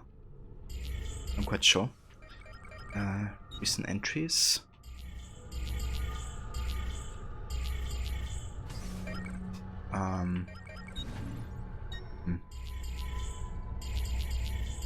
Might be this one. Nope, it's not. Ah, it's from Carlotta Moro, I think. Must be. Detective Ezio? Yeah, no kidding. He saw right through their plans. Yeah, it's kind of interesting that they mentioned Cyprus, of course, because that's the location that Altair said should, you know, be the location of the apple, basically, that he has hidden. So the Templars, of course, are looking for the apple there. But yeah, it's not in Cyprus, of course. My love, I wonder if ever the day will come when these words might make sense to you once more. I am sorry for what I've done, and for what you and I have both become. Though we could not be together, just knowing you were near was enough. And now, with Marco dead, I may yet find a way for us to be joined again. But, do you even remember me? Or were the wounds too grave? Do my words stir, if not your memory, then your heart? It doesn't matter what they say. I know you're still in there, somewhere. I will find a way, my love, to remind you, to restore you. Love always, Carlotta. And this is so sad, because this is of course the ex-wife of Dante Moro, the brute that we have just killed. And to give you a bit more of understanding what happened to Dante and why he's kind of like, you know, a bit like he's kind of innocent in some ways, you know, because of what happens to him. Let's have a look again at this little explanation to Marco Barbarigo and what he did to Dante and his wife. Marco Barbarigo. Although his brother Agostino was destined for greatness, Marco left his mark on Venetian history as well. A tyrant since he was barely old enough to walk, whatever Marco wanted, he got. There are records here for jewels, entire fleets of ships, all paid for by his family and all ordered directly from him. And then there's his personal life. Apparently, Marco's wife, Carlotta, used to be married to his bodyguard, Dante Moro. Dante was captain of the city guard and heir to one of the most prestigious families in Venezia. Marco was supposedly his close friend, right? But get this, Marco decides he wants Carlotta. In the Catholic religion, marriage is till death do us part, and Marco's a good Catholic. So, he hires a hit on Dante. Dante gets stabbed 3 times in the body, and once in the head. But he doesn't die. He recovers with severe brain damage. Dante becomes like a child. So, what does Marco do? Well, he hires Dante as his personal bodyguard, and he gets him to sign a confession annulling the marriage. Marco takes Carlotta and keeps Dante as his personal slave. What a lovely fella. So that should give perspective into this letter that we have just read upon from Carlotta, you know, because she was basically taken from Dante, and Dante became like a child after the hit. So that's why I always feel like bad for Dante, to be honest, you know, because he became like a Templar puppet. Because he had like basically no choice. It just, yeah, it really is wild. Marco Barbarigo is such a piece of shit for that. Like, even more than Rodrigo Borgia to some degree. Like, this is so fucked up.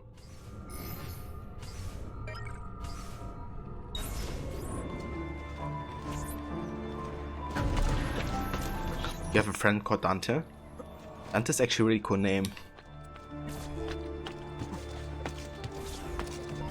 I like it.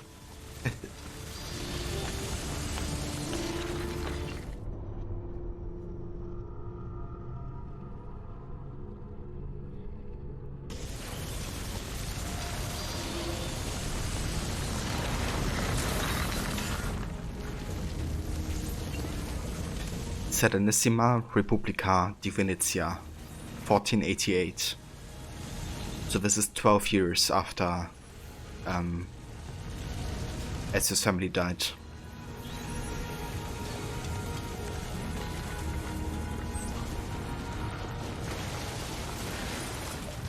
There you are, Ezio. Why so serious? It's my birthday. Davvero? 100 di questi giorni. That's wonderful. 22 years, actually. It's been over 10 years since I watched my father and brothers die. 10 years hunting the men responsible. Oh, it's been 12. So close to the end. 12 years. So closer to understanding what any of it was for. You may not see it, Ezio, but it's better here now because of the things you've done. Basta. Look here. I have a birthday present for you. It's L'Arsenal's shipping manifest. From the day the boat left. The boat to Cyprus? You're serious? And guess when it's scheduled to return? Tomorrow. Ezio. Leonardo! When did you get back? Just now. I need to talk to you. Right away. Go on. Have fun, boys.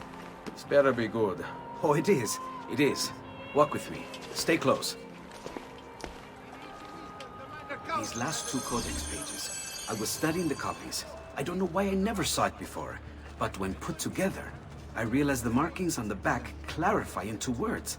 Here. The prophet will appear when the second piece is brought to the floating city. Prophet? Only the prophet may open it. 2 pieces of Eden. What are you saying? Ezio, what is this? We've known each other a long time, Leonardo. If I can't trust you, there is nobody. My uncle Mario spoke of it long ago. A prophecy hidden in the Codex, leading to an ancient vault that holds something very powerful. Grandioso. But if you took these pages from the Barbarigo, then maybe they know about this vault too. That's not good. Wait. What if that's why they sent the ship to Cyprus? To find this piece of Eden and bring it back to Venezia. When the second piece is brought to the floating city, the prophet will appear. Only the prophet can open the vault. My God! When my uncle told me about the Codex, I was too young, too brash to imagine it was anything but an old man's fantasy. But now I see. The killing of Mocenigo, even the Medici, my father and brothers. It was all part of his plan. To find the vault. The Spaniard. Rodrigo Borgia. The boat from Cyprus arrives tomorrow. I plan to be there to meet it. Good luck, my friend.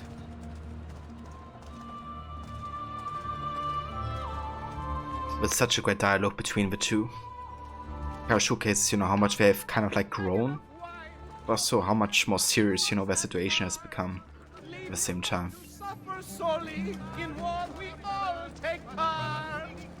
Levi and his boyfriend is called Baron, Dream Team. That's some interesting names right there.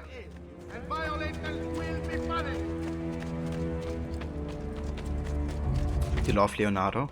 Yeah, Leonardo is such a great character. Definitely one of my favorite side characters in the entire series.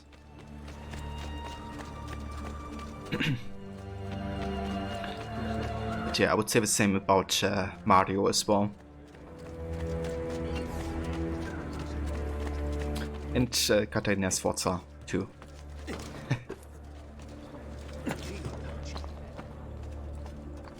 Get down! Order! There! Done! It's getting away!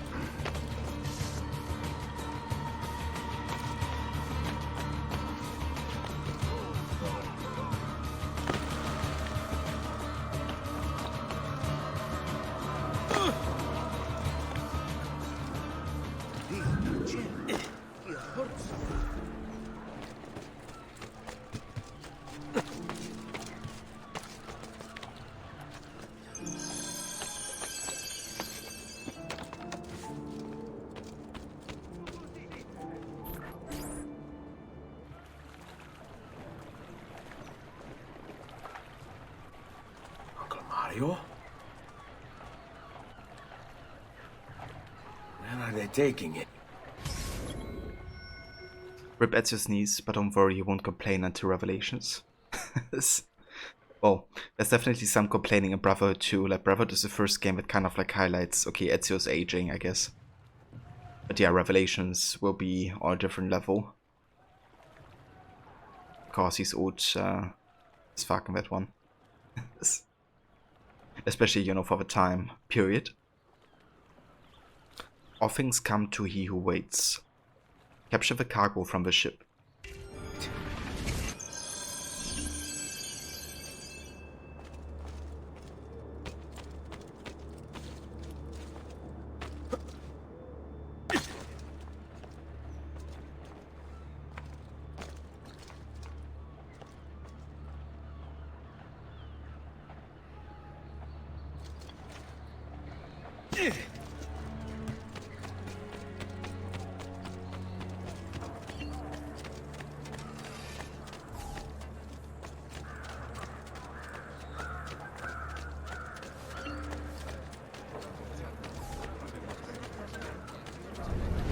It's a cool little trick, but if you go into Eco-Vision mode and don't have the HUD activated as I did during my no-HUD playthrough, then the target will leave like a golden trail in Eco-Vision.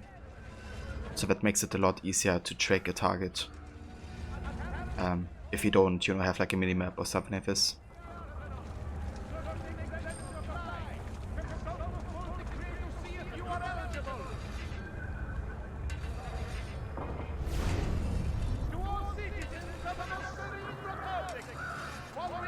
It was extremely helpful when I learned about it during my no-HUD playthroughs of this and Brotherhood.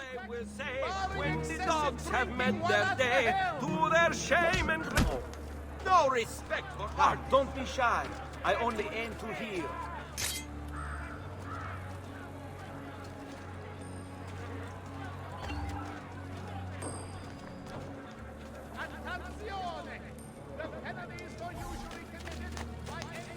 Yeah, you got it coming.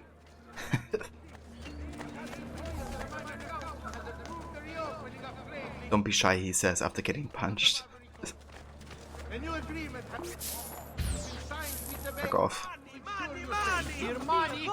I hear money.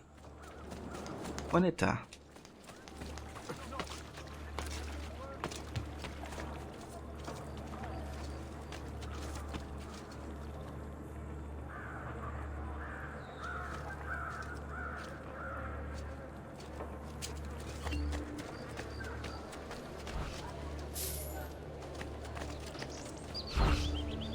All right, go. See.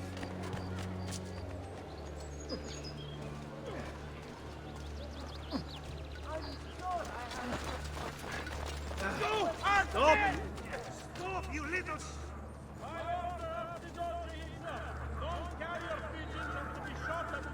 Oh shit, there's a feather.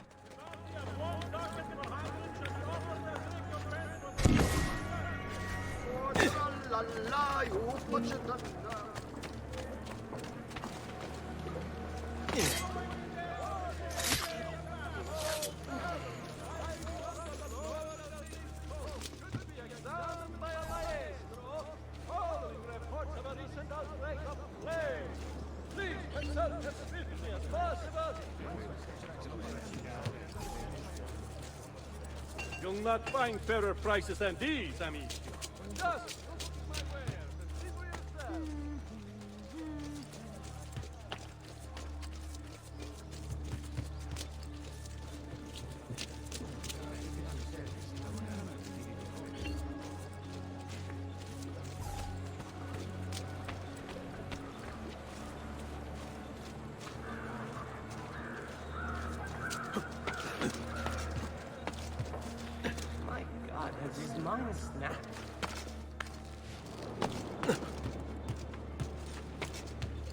Oh shit, another feather.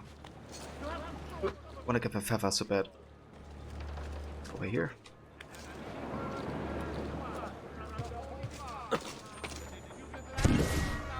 Nice.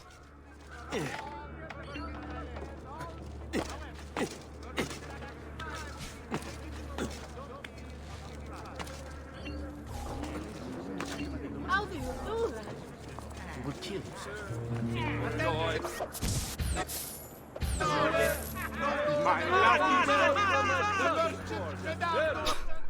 That money qua. Against the Serene Republic, and will be executed publicly in the Piazza San Marco and first light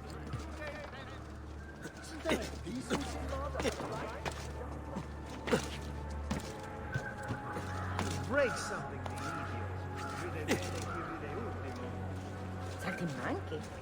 So one throne weighed around 3.536 grams, which means Ezio is carrying about 428 kilograms of coins with him. The maestro awaits. He will not suffer mistakes. And he has a strong back. Correct. Do it now. The Spaniards here? That changes things. If I can infiltrate this group, take the place of the courier, You lead me right to the Fili di Puttana. Fili di Puttana. How can we help? Yeah, he's really strong for sure. Well, Sir, don't you have poor lady out of bed?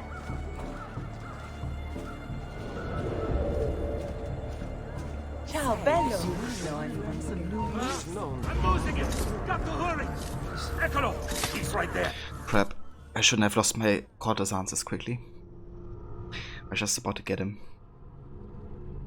Fresh leeches. Who requires bleeding? Who requires bleeding?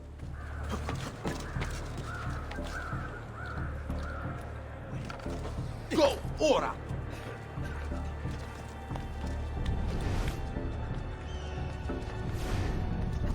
I don't need to feel sorry for that, Levy. I think it's very interesting, actually. Learning about, you know, like how much the currency was worth and stuff like this. Stop fighting if you don't get down.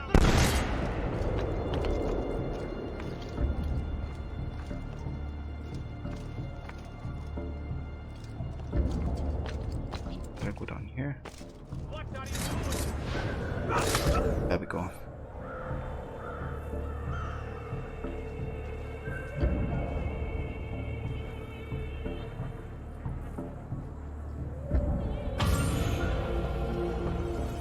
It's being super non-suspicious.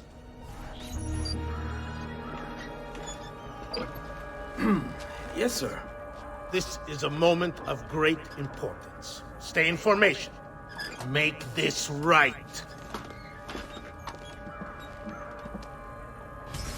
Should have just killed all of these guys and taken the apple. Play long. Assassinate the Spaniard.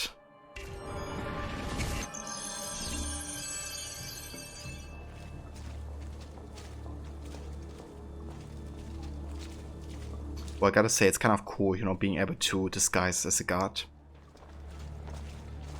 I think it's the first time that an assassin in the AC series actually used disguise actively. Oh, I guess, you know, Altair definitely did something similar with the robes, which, you know, were meant to impersonate, you know, the monks or the scholars. But it's not really a disguise, you know, just like an additional, I guess, effect of the robes that they have. They can, like, blend in. Whereas this one's, you know, completely different to what Ezio usually wears.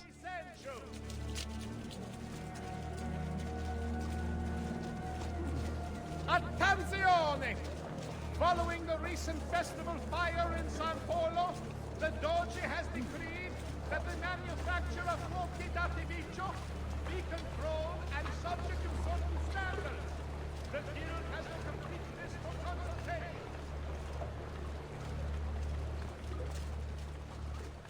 To all citizens of the Muslim Republic, following the increasing activity that surrounds the Grand Canal, as the sea has been brought into effect, There he is. Chico Borgia, the Spaniard. You really have it? You were not followed? Absolutely. Everything went perfectly. We have followed your orders exactly as specified. The mission to Cyprus was more difficult than expected. There were complications, but we have returned with the artifact and have carefully transported it to you as instructed. We look forward to being generously compensated, as I'm sure you have already considered.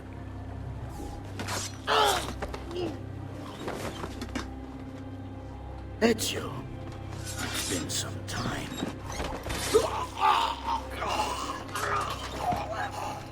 Rodrigo. So, where is he? Who? Your prophet. Doesn't look like anybody showed up, Rodrigo. How many people have died for these? For what's in this box? And look, there's nobody here. You claim not to be a believer, and yet here you are. Don't you see him? The Prophet is already here. I am the Prophet. Now give me the apple. Come and take it from me.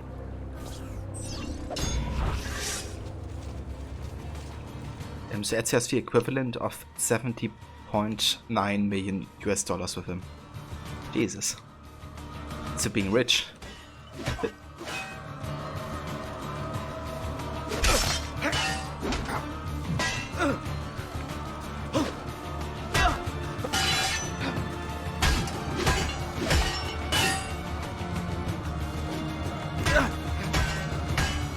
Shall we dance? Sai, le armi servono a duel. Brigati! Devo incontrare un amico. Is this all you have? Where is the rest of your people? What people? You really have no idea, do you? Guards! You really have no idea, do you? Very welcome you are. Here and everywhere that Raga.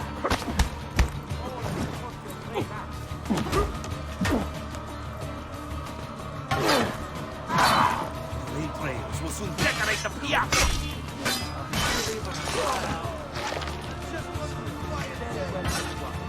Here and everywhere that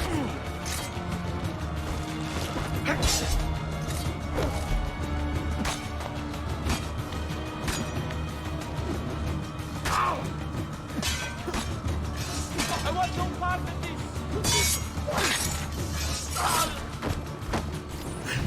Uncle! Don't worry, Nipote. You are not alone. It's me, Mario. What are you doing here? We could very well ask you the same thing. We? Save your questions, brother. Don't let Bodja leave with that box. So cool to see everybody, you know, coming together here to support Ezio. Now, you all shall die. Take him down, Ezio! You're right behind you! Come on, Nicolas! Follow! My youngster hungers for more skills to trust! This is pathetic. You cannot stop what is written. What lies in the vault shall be mine. Look, my friend! Our Ezio has become quite the guerriero!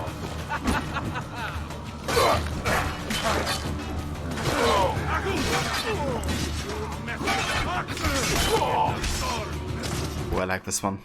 Fine. We should do this more often.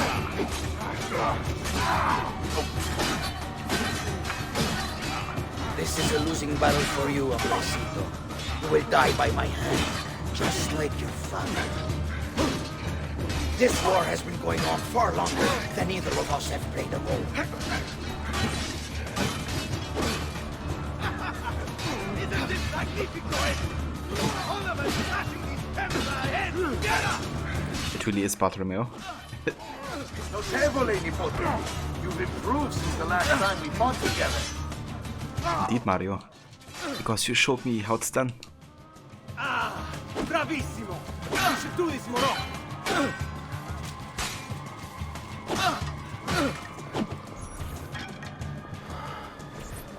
This is for my father. Paola? He's gone, but we have what we came for. No. I need to go after him. Do you really now? Or are you here for another reason, my son? Theodora? What? What are you all doing here? Perhaps the same thing you are, Ezio. Hoping to see the Prophet appear. I came here to kill the Spaniard. I couldn't care less about your Prophet. He never showed up. No? But you did. What? A Prophet's arrival was foretold. And unbeknownst to us, here you are. Perhaps all along, you were the one we sought. Cosa? Who are you? Niccolò di Bernardo de Machiavelli. I am an assassin, trained in the ancient ways to safeguard mankind's evolution. Just like you, and each one of us here. You are all assassins? Paola? Volpe? It's true, Nipote. We have all been guiding you for years, teaching you the skills you would need to join our ranks. I think it's time. We have our prize, but there is much to be done. Come, meet us here at sunset. And that's the voice, Levy. I hope you have a good time outside. And you take care too. La Shea Waka Umutlak Bel Kulun Munkin. These are the words spoken by our ancestors that lay at the heart of our creed. Where other men blindly follow the truth, remember, nothing is true. Where other men are limited by morality or law, remember, everything is permitted. We work in the dark to serve the light. We are assassins. Nothing is true. Everything is permitted. It is time, Ezio. In this modern age, we are not so literal as our ancestors, but our seal is no less permanent. Are you ready to join us? I am. This only hurts for a while, brother. Like so many things. Benvenuto, Ezio. You are one of us now. Come, we have much to do.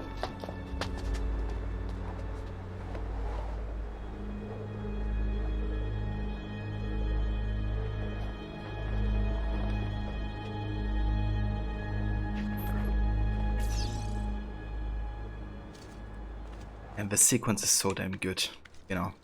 Ezio finally joining the Assassins officially. Obviously, you know, he's been working for the Assassins the entire time, but he never, you know, fully committed to the creed like this. And also, you know, getting the insight that everyone you work together with has pretty much been on the Assassin side and they've been guiding you the entire game. You know, leading to this like revelation is just, yeah. So well done.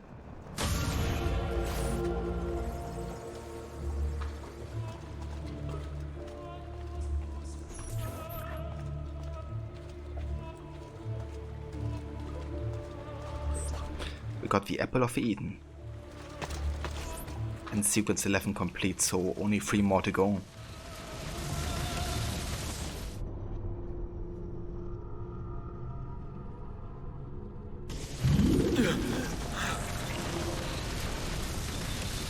Are you okay?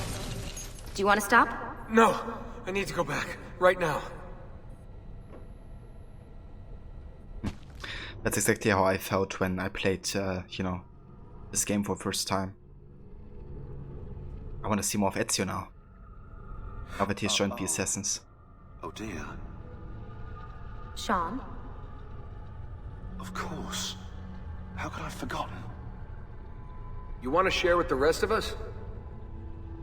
Rodrigo Borgia is elected Pope in 1492, which means Ezio's greatest enemy is now also the most powerful man in Italy. Always wanted to visit the Vatican. Well, your luck's in, Desmond. Happy days. Because that's exactly where you're going.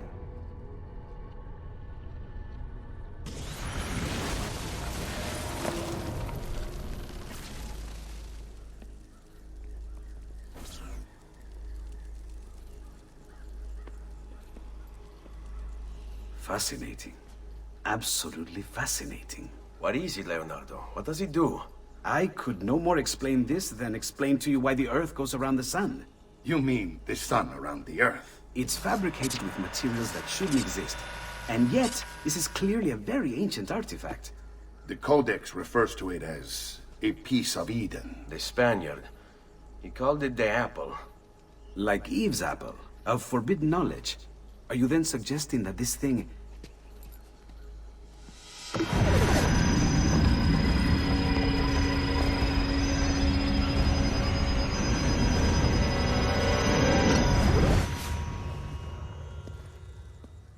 This must never fall into the wrong hands. It would drive weaker minds insane. No doubt the Spaniard will be relentless in his desire to gain it back. Ezio, you must protect this with all the skills we have taught you. Take it to Forli. The citadel is walled, protected by cannons, and our ally controls it. Who is this ally? Her name is Caterina Sforza. You don't say. I think I may enjoy this mission.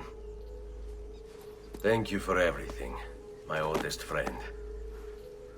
Leonardo, Ezio tells me you travel often to Milano. I have a grand villa in Toscana. You must come visit me there.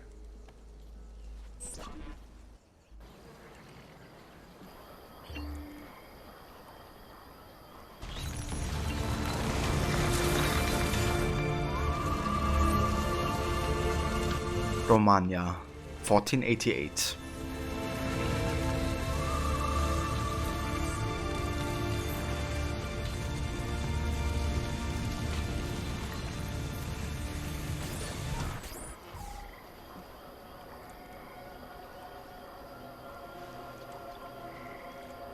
So one thing I find really cool about this cutscene we just have seen is, you know, how Leonardo's reaction to the apple is very different to one of the other people in the room, you know.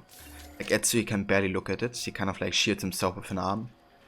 And then you have of course, you know, Mario and I think they actually don't show Machiavelli like what this reaction is to the apple when it gets like triggered.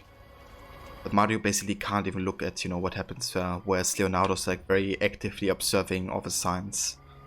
You know, he isn't like, I guess, overpowered by the effect. Which is kind of interesting detail, you know.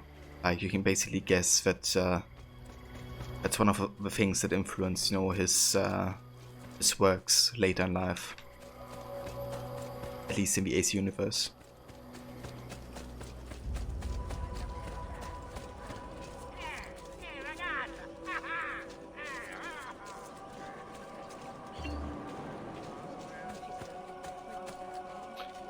Yeah, we basically arrived at the DLC content for AC2 now. So we have two sequences that are, you know, all went part originally of the main game. One is the Bonfire of Vanities, the next one, which will take place in Firenze. And is about Savonarola basically controlling the city with a tyranny that we have to get rid of. And this one is basically about Ezio defending the Apple of Eden in Forli with Caterina. So yeah, I wanna go ahead and switch my outfit real quick, because I wanna go for the plain cape instead of the Venetian one. And yeah, let's do first memory, I guess.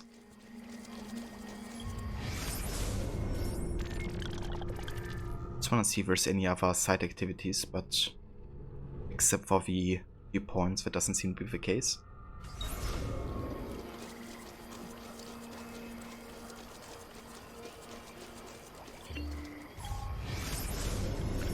Niccolò Machiavelli, born 1469, profession, philosopher, writer and politician.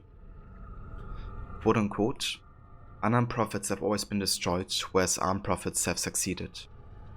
These cynical words are written by Niccolò Machiavelli, one of the greatest minds of the Renaissance. Considered a pioneer of realist philosophy, he believed that all men are evil and will act upon their vicious nature if given the chance. The third son of a Florentine attorney, Machiavelli was tutored by his father in grammar, rhetoric and Latin. In 1494 he entered government service as a clerk and an ambassador. Made a member of the Florentine Diplomatic Council, he was sent to the courts of France, Spain and Rome between 1499 and 1512. From 1503 to 1506, Machiavelli was put in charge of the Florentine militia and the city's defense. He recruited citizens for his militia, preferring men who had a stake in Florence's continued success to dispassionate mercenaries. This strategy seemed to work in 1509, when Florence defeated Pisa. Machiavelli continued to participate in Florentine government after the Medici family was chased out. But when the Medici returned, they arrested and tortured him. He was accused of conspiring against them. Unable to find any wrongdoing, the Medici exiled Machiavelli. He retired to his estate in Santa Andrea, where he wrote his famous works The Prince, the Discourses on Livy, and the Florentine Histories. Machiavelli died in 1527. His place of burial remains unknown. So interesting side fact, but The Prince is basically what inspired the story of Brotherhood. because basically Machiavelli writes about his ideal leader person in Rome, which back in history was supposed to be Cesare Borgia actually, but in the AC universe it's Ezio that he sees as the ideal leader. And in Brotherhood there's also one scene where Machiavelli says, "One day I'm going to write a book about you," to Ezio. To which Ezio says, "If you do so, make it short." Which is kind of like a cool thing to answer, I guess. And also, if you do completely 100%, you unlock an achievement in Brotherhood which says The Prince. So, you know, lots of like connections to the book that Machiavelli has written.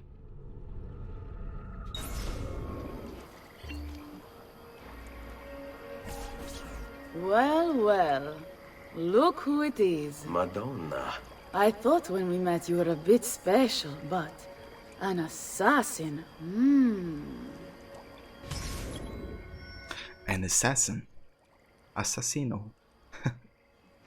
A warm welcome. Accompany Caterina and Machiavelli to Forli. Walk with me, Caro. You're going to love Forli. The cannons in our Cittadella alone go back 100 years. The artifact will be quite safe there. Forgive me, but I've never heard of a woman ruling her own city before. It's very impressive. Well, it was my husband's before, of course. He died. Oh. I'm sorry. Don't be. I had him killed. Oh. We discovered Girolamo Riario was working for the Templars, making a map of the locations of the remaining Codex pages. I never liked that goddamn son of a bitch anyway. He was a lousy father. Boring in bed, and a pain in my ass. Look! Oh no.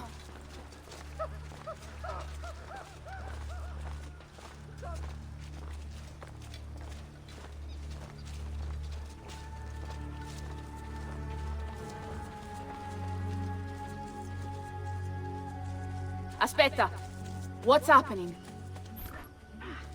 They came as soon as you left the city walls, Signora. The city is under attack. What? By who? The Orsi brothers, Signora. Oh, sangue di Giuda. Who are the Orsi? The same canaglia I hired to kill my husband. It's the Spaniard, of course. The Orsi have no worldview bigger than their purse. But how could he know where we were taking the apple before we even knew? Because they're not here for the apple, Ezio. They're after Riario's map. Basta with your map, Nicolo. My children are inside. Oh, porco demonio.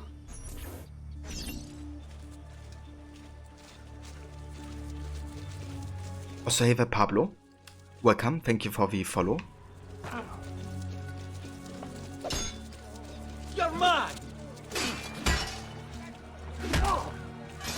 Soldati, God make you laugh!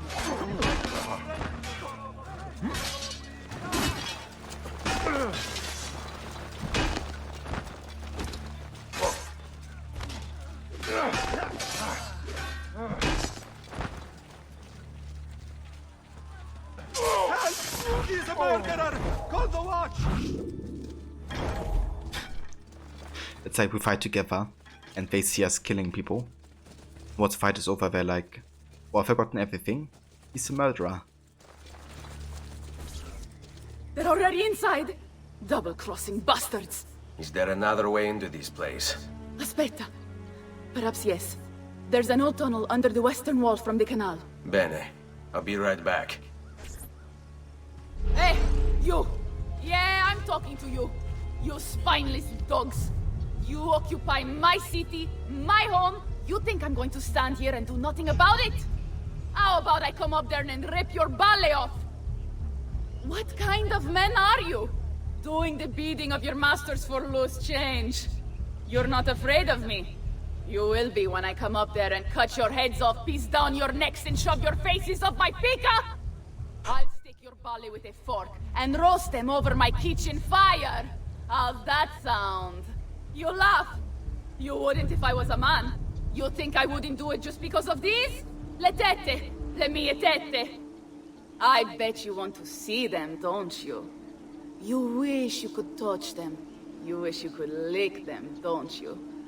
Well, come on down here and give it a try, like a real man. And I'll kick your balls so hard they fly out your nostrils! Lurido branco di cani bastardi! Tornatevene a casa se non volete finire impallati sulla mura della mia cittadella! God, I love Katarina. Ma forse è per questo che non vi decidete a uscire. Già, scommetto che lo guarderete assai per fare questo pericolo.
Katarina stopped talking, apparently.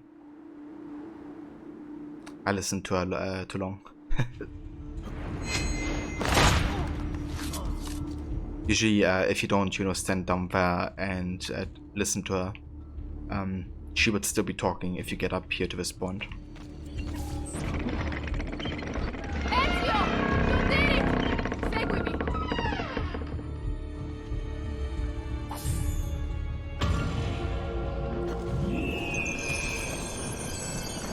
Bodyguards. Get to safety inside the Rocca di Ravadino, Katarina's citadel, while protecting Katarina and Machiavelli.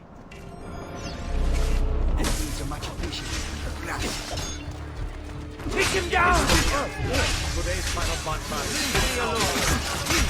Leave me alone!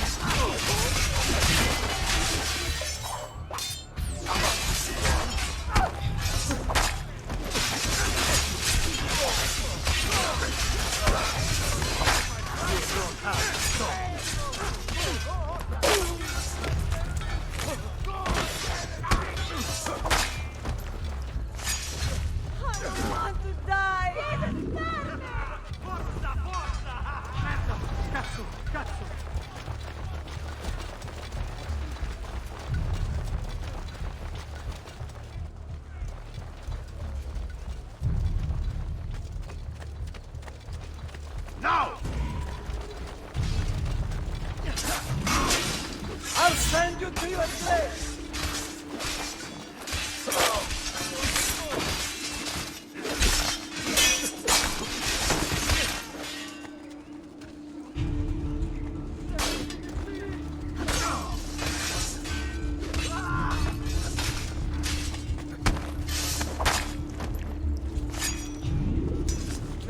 Another dead body on our watch. What next?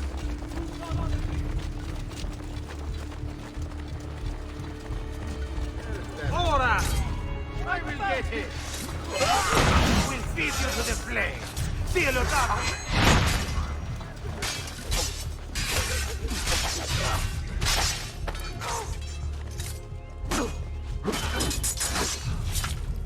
Don't you? He's there, on him!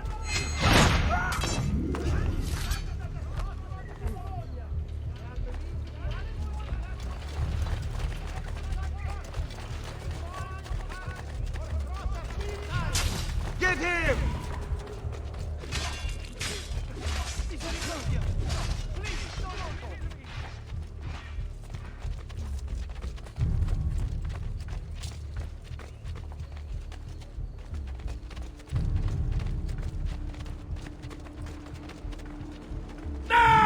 You get caught in the middle! I will do what I'll do anything! Let me go.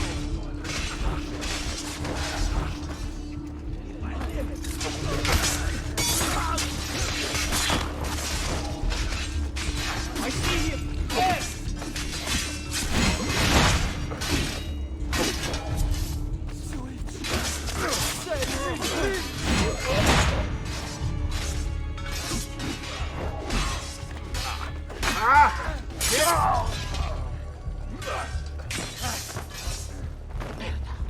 It's getting worse.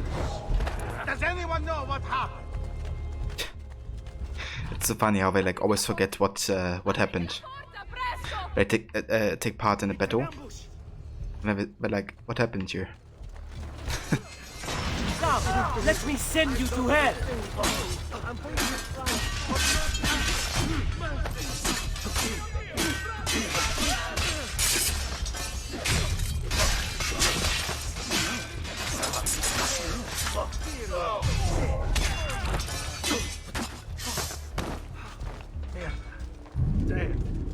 What happened here? Ezio! Niccolo! In here! Or save a hope.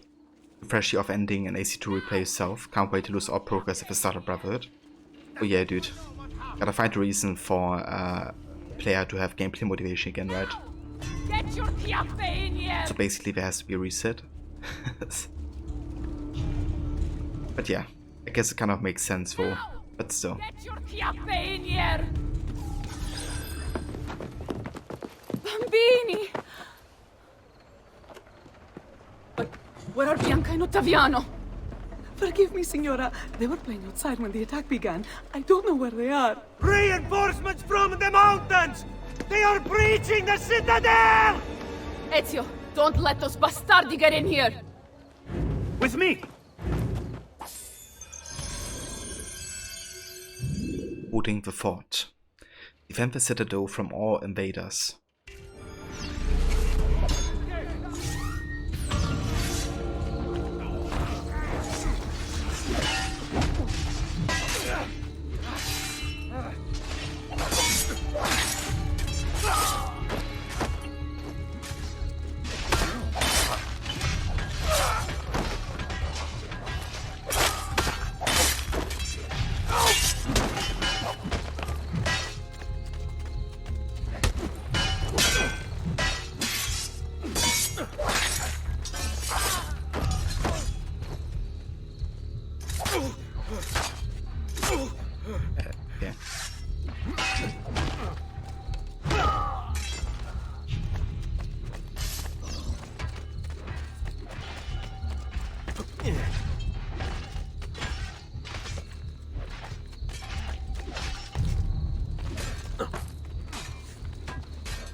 What is Katarina doing there?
this up! Hey, Cornelio!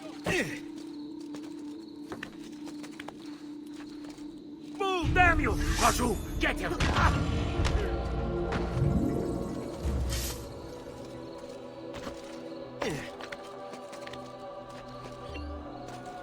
I hope you aim for a no-death playthrough. You died 6 times, or but one from a 4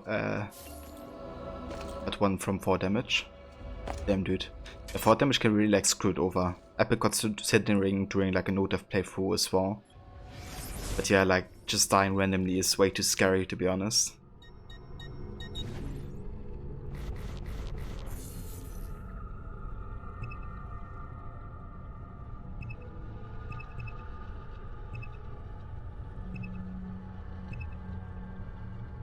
So I have 2 deaths so far.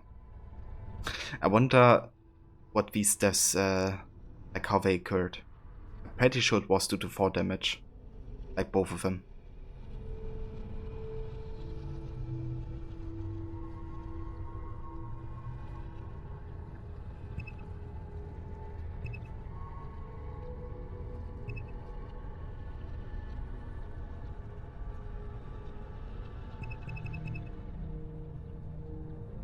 Huh, we're at 86% synchronization already. But we also played for 21 hours.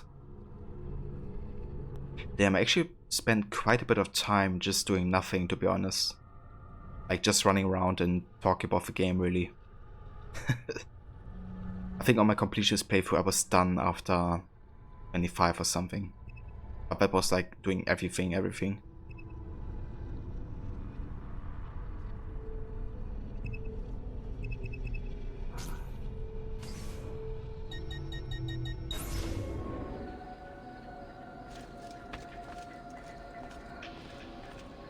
Okay, let's actually go ahead and get the 3 points we haven't gotten yet. And maybe also find the feathers that we are still missing.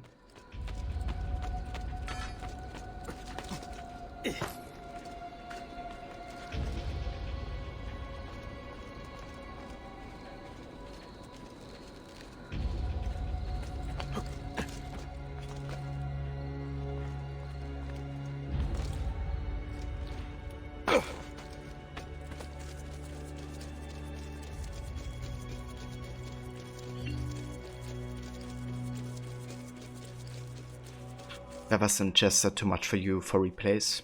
That's fair, dude. Yeah, I didn't go for the chests in this playthrough. I just wanted to go for everything that has like story importance. And of course there are like 2 cutscenes that get triggered while collecting all of the feathers. One of which is actually quite important for one of the characters, of course. So yeah, I decided to go for it, but if it would be like, you know, regular challenge playthrough, I wouldn't go for all the feathers. I don't think.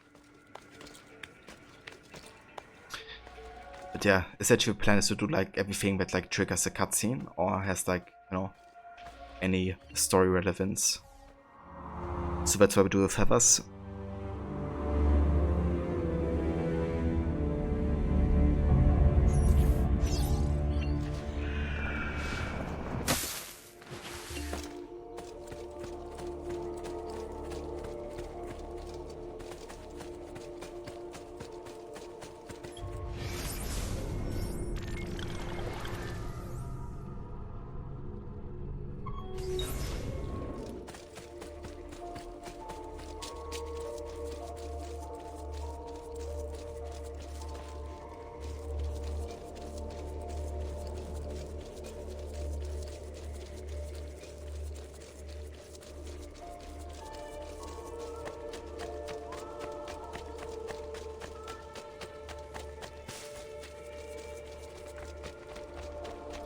So, are you playing for the entire series currently? Will you be doing like all the AC games?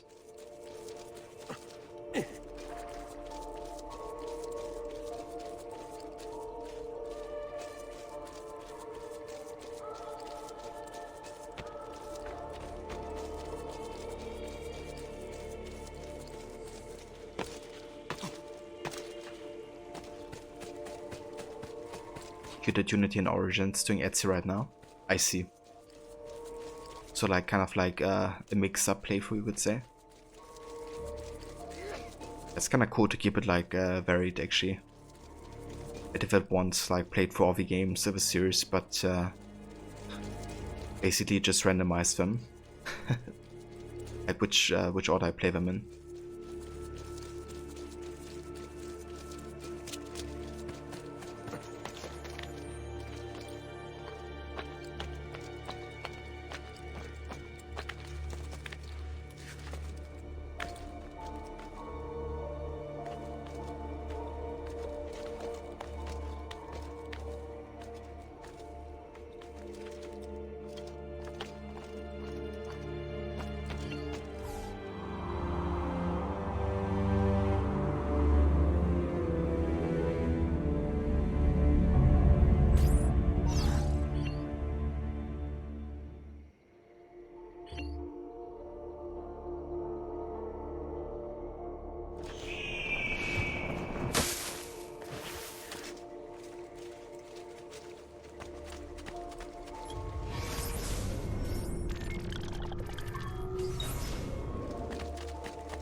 That's a curious way to get about.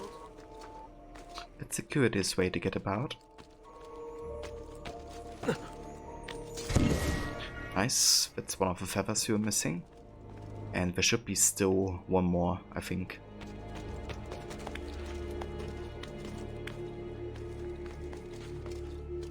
Maybe on one of these towers.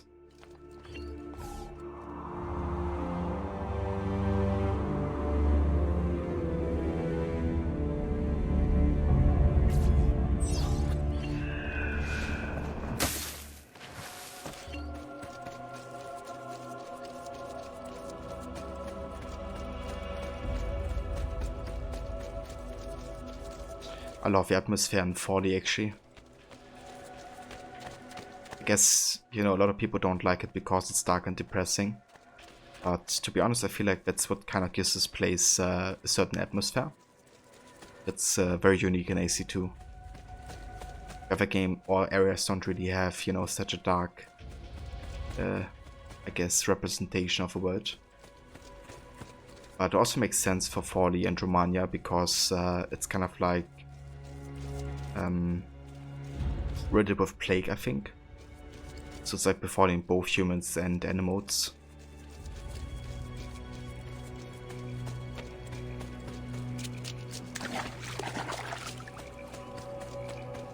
Which is definitely an influence on the, you know, the way they designed this place.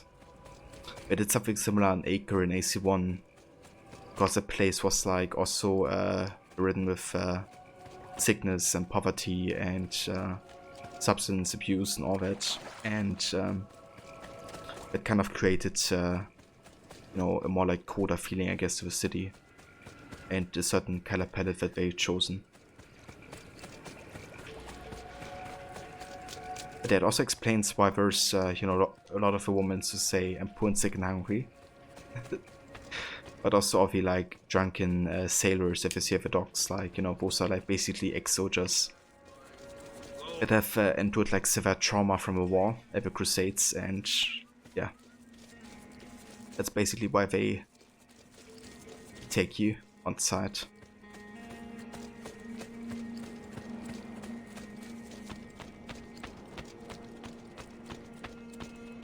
So I wonder, does this tower have a feather? It didn't. It did have a glypho. We've gotten ready.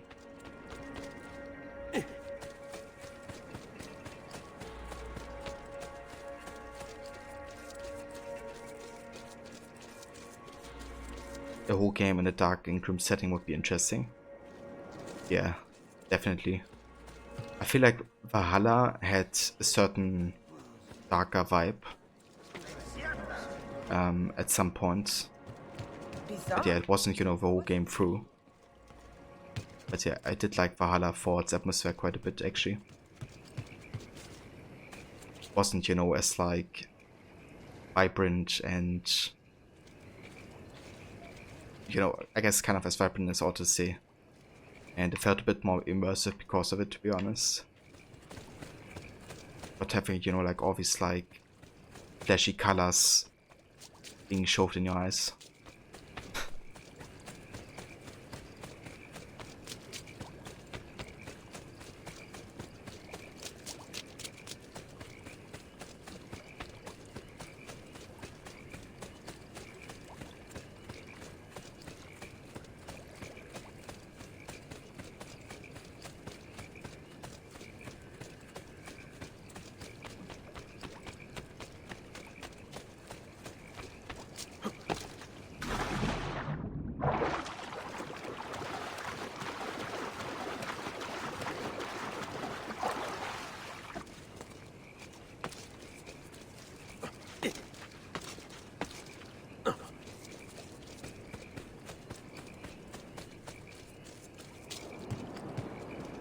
Vesselas feather. Kinda had the feeling it would be Epidox.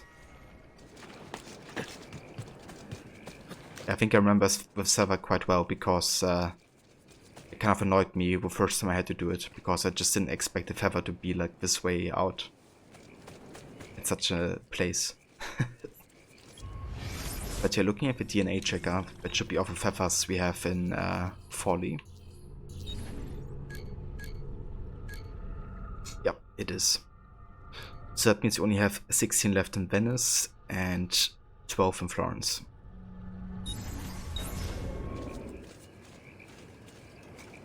I think Odyssey setting was a very decent and a nice change, but the lack of AC lore was an issue.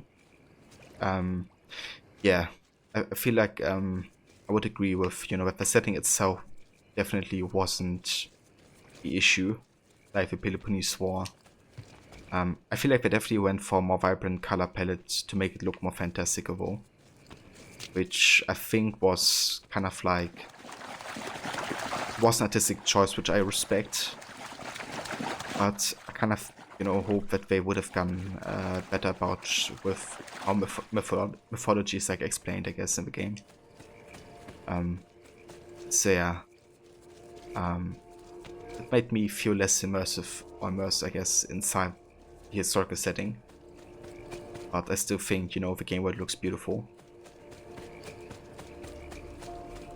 But yeah, AC lore was definitely a huge issue.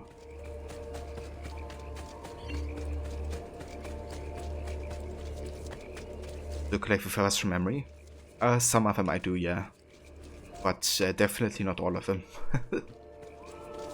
It's usually just whenever I try to traverse, I try to look at rooftops while doing it. Or just move on rooftops myself, I guess.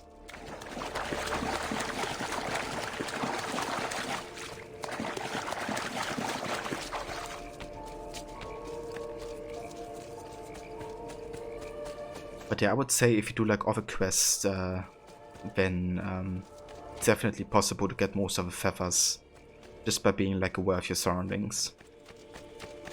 Like the maps ain't that big, and the feathers are very easy to spot, way easier than the flags are.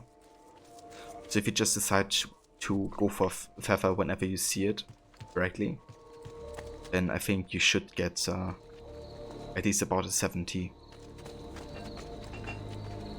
Which is, you know, most of them.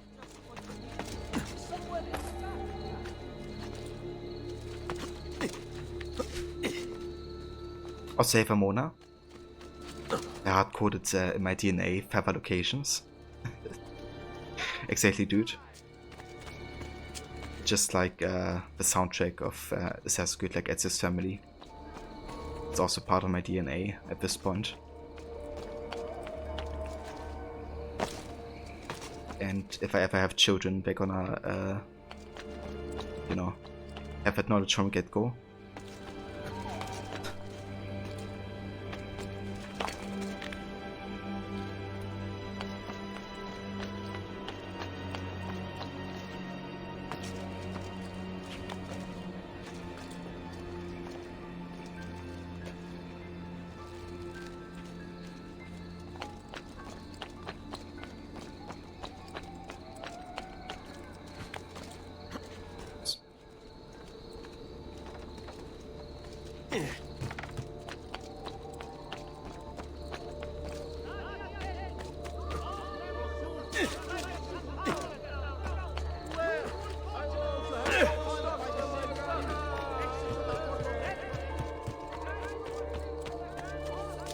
I love the soundtrack.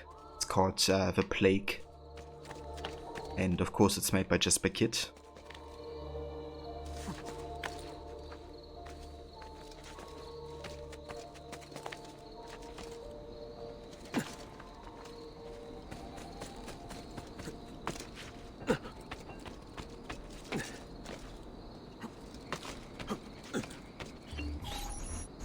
Caterina! Caterina Sforza! I know you're in there! I have something you may want back! Are you missing any children? And Ezio Auditore! What a pleasant surprise! I take it you would be the Orsi brothers. Ludovico and Gecko, at your service. Basta!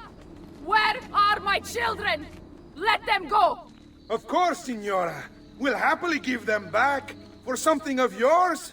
A certain map. And a certain apple, brother. See, a certain apple indeed. Or shall I slice your baby's necks ear to ear? Bastardi! You think you can threaten me? I'll give you nothing! You want my children? Take them! I have the instrument to make more! When you change your mind, they'll be in the village outside the city. You have 1 hour.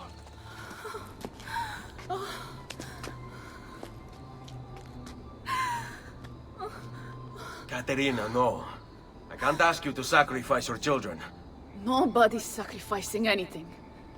Go get them back for me, Ezio. See, you have my word. The apple needs to remain in the citadel. Keep this safe.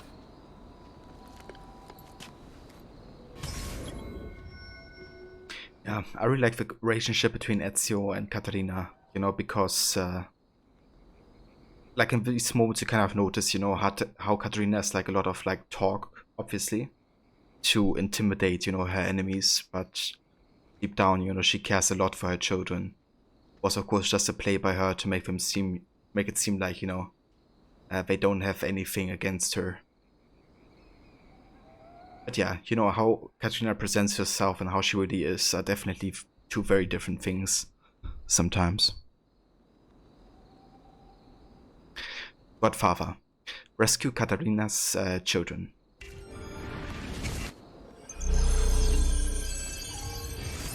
Gecko and Ludovico Orsi.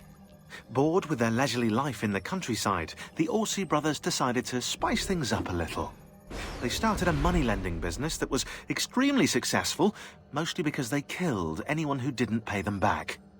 Then, Caterina Sforza hired them to murder her Templar husband, Girolamo Riario, which they did in true cavalier fashion. They rode up to his palace, waltzed into the dining room, stabbed him in the chest, ransacked the estate, and left his naked body in the center of town. According to Abstergo's files, Rodrigo Borgia, after escaping from Venice, offered to pay them for the recapture of the Peace of Eden. And, of course, Caterina's head. It was the Orsi brothers' idea to kidnap her children. I ask you, what has this world come to when the rich go so bad? Yeah, no kidding, Sean. So these guys are going to pay.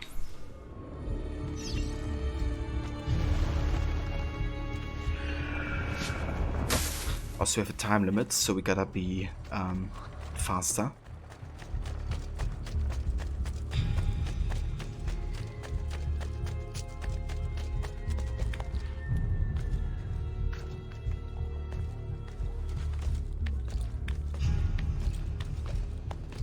Get down, now!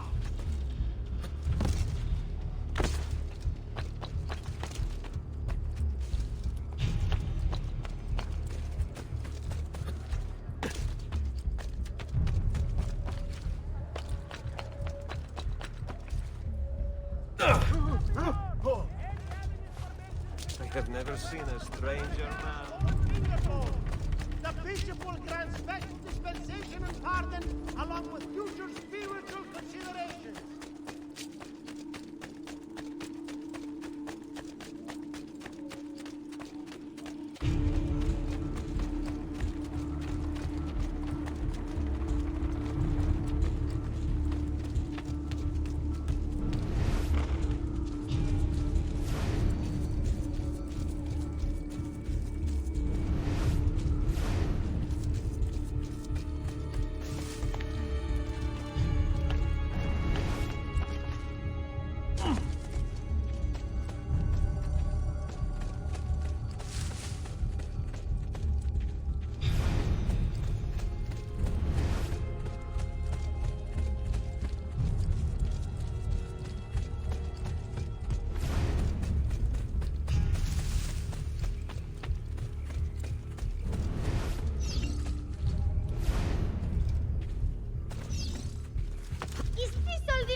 It won't be enough.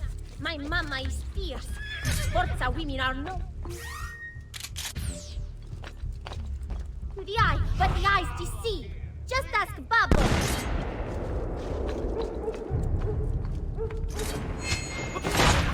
I hope you don't really imagine I'm scared of you. Bianca Riario. Born 1478, profession noble. Some people live a dream. Bianca Riario was not one of those people. In 1484, at the age of 6, she witnessed the sacking of her family's palazzo in Rome and was carried by a lunatic warrior mother into a siege at the Castel San Angelo. Next, dragged by her family to Forli, far more horrifying delights awaited her. Shortly after Bianca's 10th birthday, her father Girolamo was stabbed to death and his naked body thrown into the middle of a town square. Then, her family's palazzo was sacked again, and she was kidnapped by the Orsi brothers. Bianca escaped the Orsis and returned to her mother. How exactly this escape was accomplished is unknown.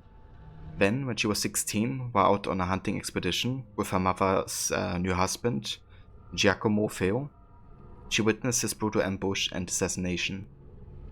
In 1500, Bianca's mother was taken prisoner by Cesare Borgia and apparently raped by Rodrigo Borgia and Cesare. Cesare then killed Bianca's husband, Astorre III Manfredi. In 1502, she married again, this time to a count, Troilo Il de Rossi, who died in 1521, at which point she wisely decided to give up on life and went to her grave sometime around 1522. Jesus Christ. What a life. She went to her grave. Like literally. Well, maybe not as literally, maybe, Sean is like exaggerating because he likes to. But, yeah. That's very depressing biography. My mama would never let you hurt me. Grazie, grazie, messere. But my brother, they're holding Ottaviano at the lighthouse.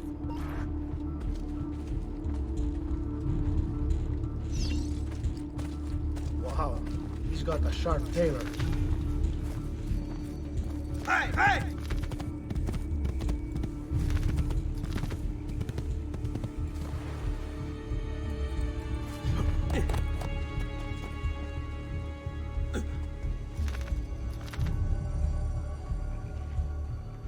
Another cell, sir. Hey, hey!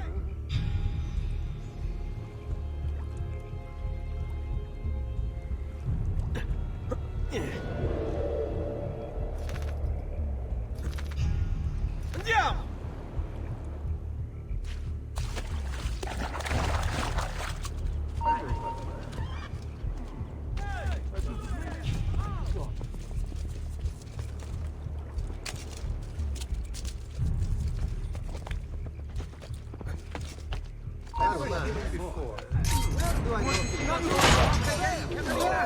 Give us what we want. Forza now! Room of the age. Stop him, ragazzi! Mama, help me! I don't want to sleep! Get him! Sit down, Marmocchio! There he is!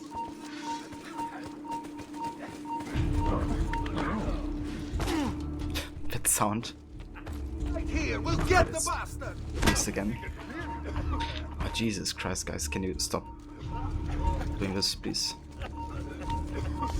There! On him! I'm with you!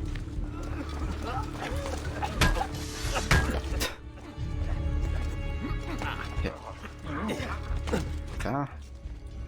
This way. Those quick feet will be the first of many things we Okay, you guys are gonna die now. Hide enough.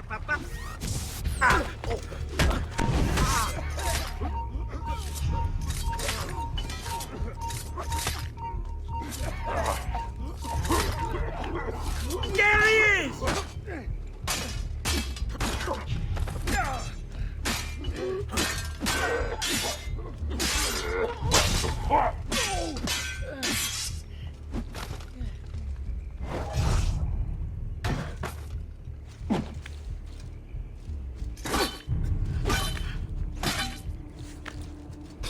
Which way?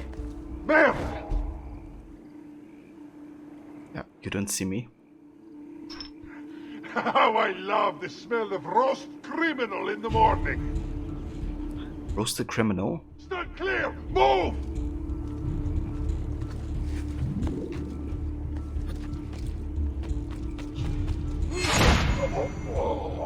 Good night.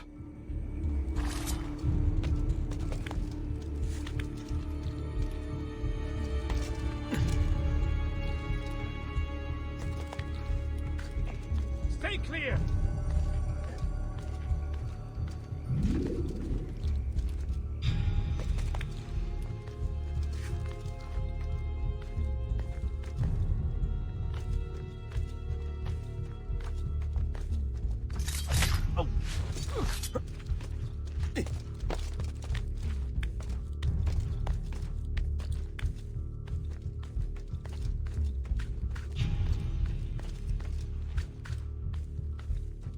Okay, let's get behind him.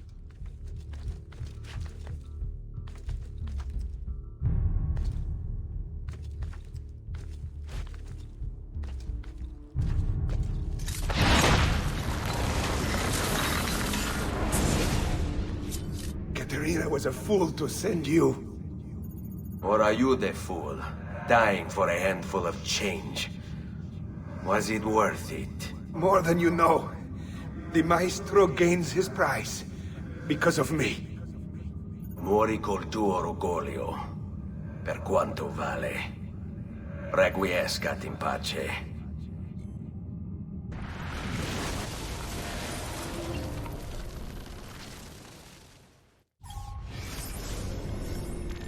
Ottaviano Readio, born 1479, profession Count and Noble.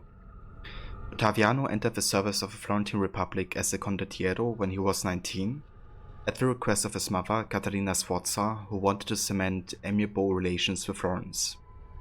He commanded 100 men from 40, but terminated his contract after only a year because Florence didn't have the money to pay him.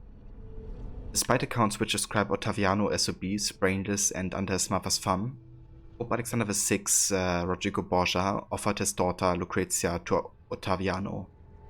Why? Because Rodrigo decided that those were the traits he could tolerate in his son-in-law, as long as that son-in-law was the key to controlling the territories of Forli and Imola. Plus, his praying mantis of a daughter, Lucrezia, rarely stayed married to one man for very long. Her husband tended to sign declarations of impotence, or just simply disappeared. Wisely, Caterina denied his marriage, enraging the Pope and leading to his son Cesare's assault on Forli. When Caterina was ousted by Cesare and entered her exile in Florence, under her guidance Ottaviano intended to convince the new Pope, Julius II, to give him back the lordship of Imola and Forli, but instead Ottaviano ended up selling the Reario claim to Julius for an IOU, no less.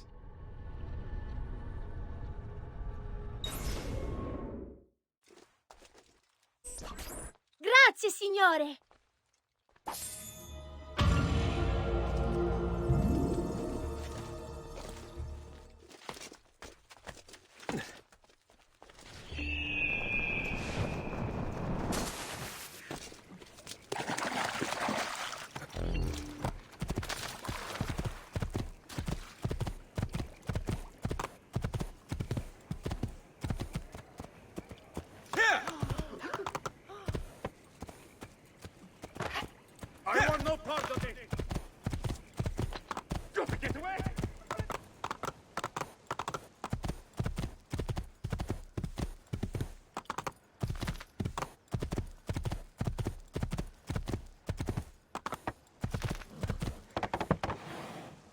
spade.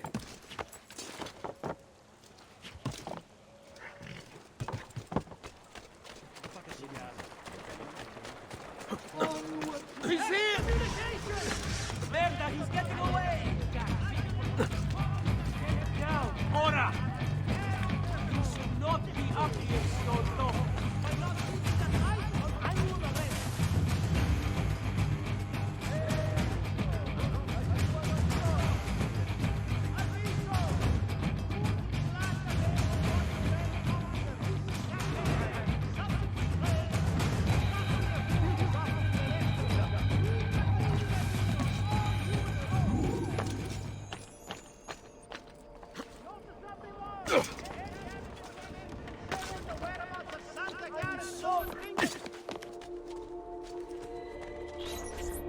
What are you doing out here?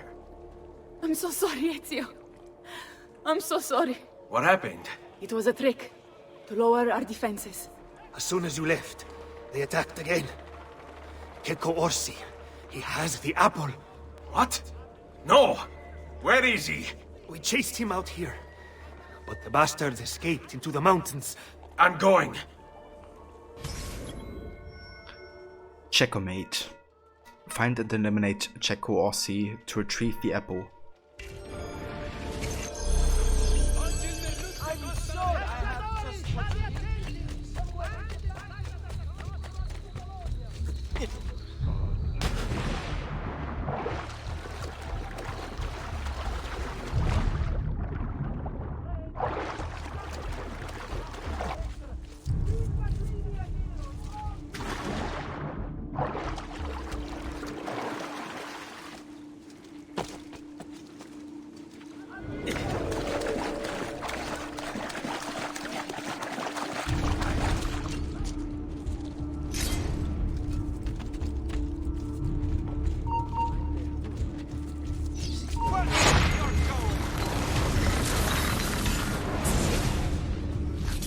So, you have your prize again. Was it worth it? So much bloodshed. A prize of such value. It will not remain yours for long. We shall see. Che miserie nascono dall'avidità. Requiescat in pace.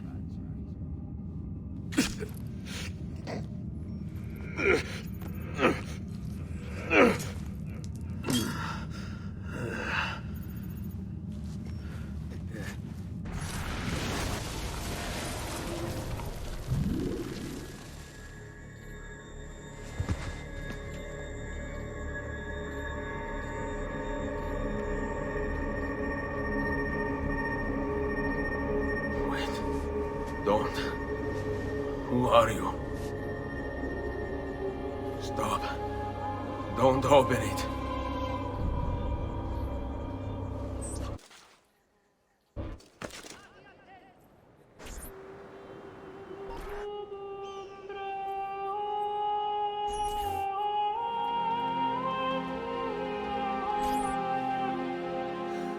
Ezio, thank God you're back with us.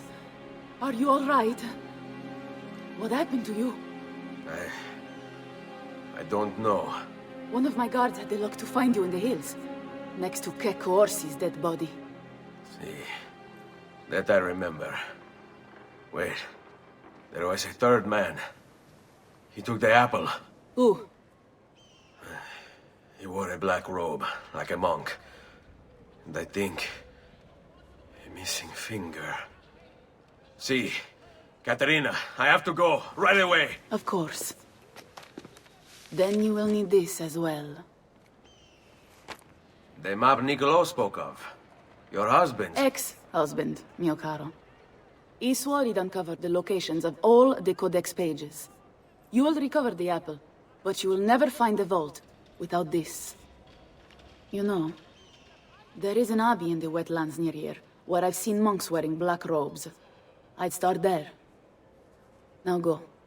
Find us a stramaladetto monk. I think I'm going to miss you, Katerina. Oh, I know you will.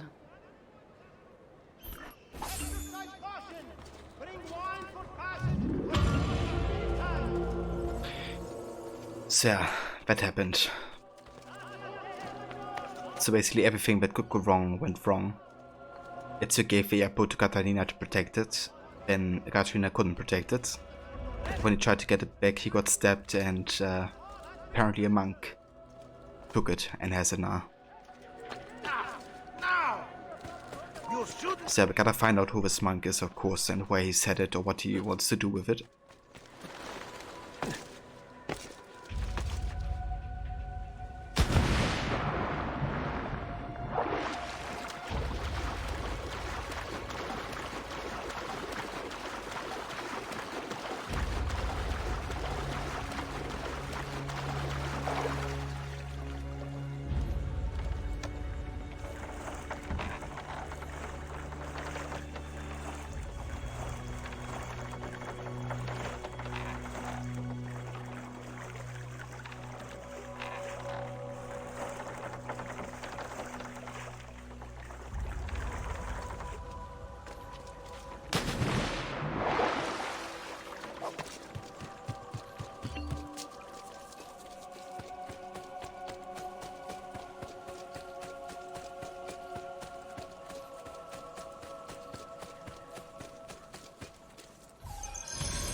Far from the tree.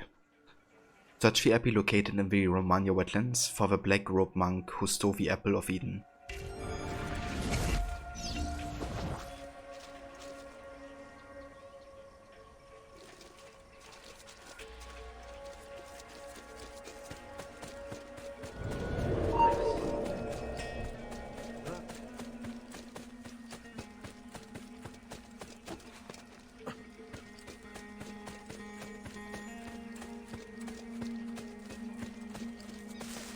You must be put down, dog. Any last words?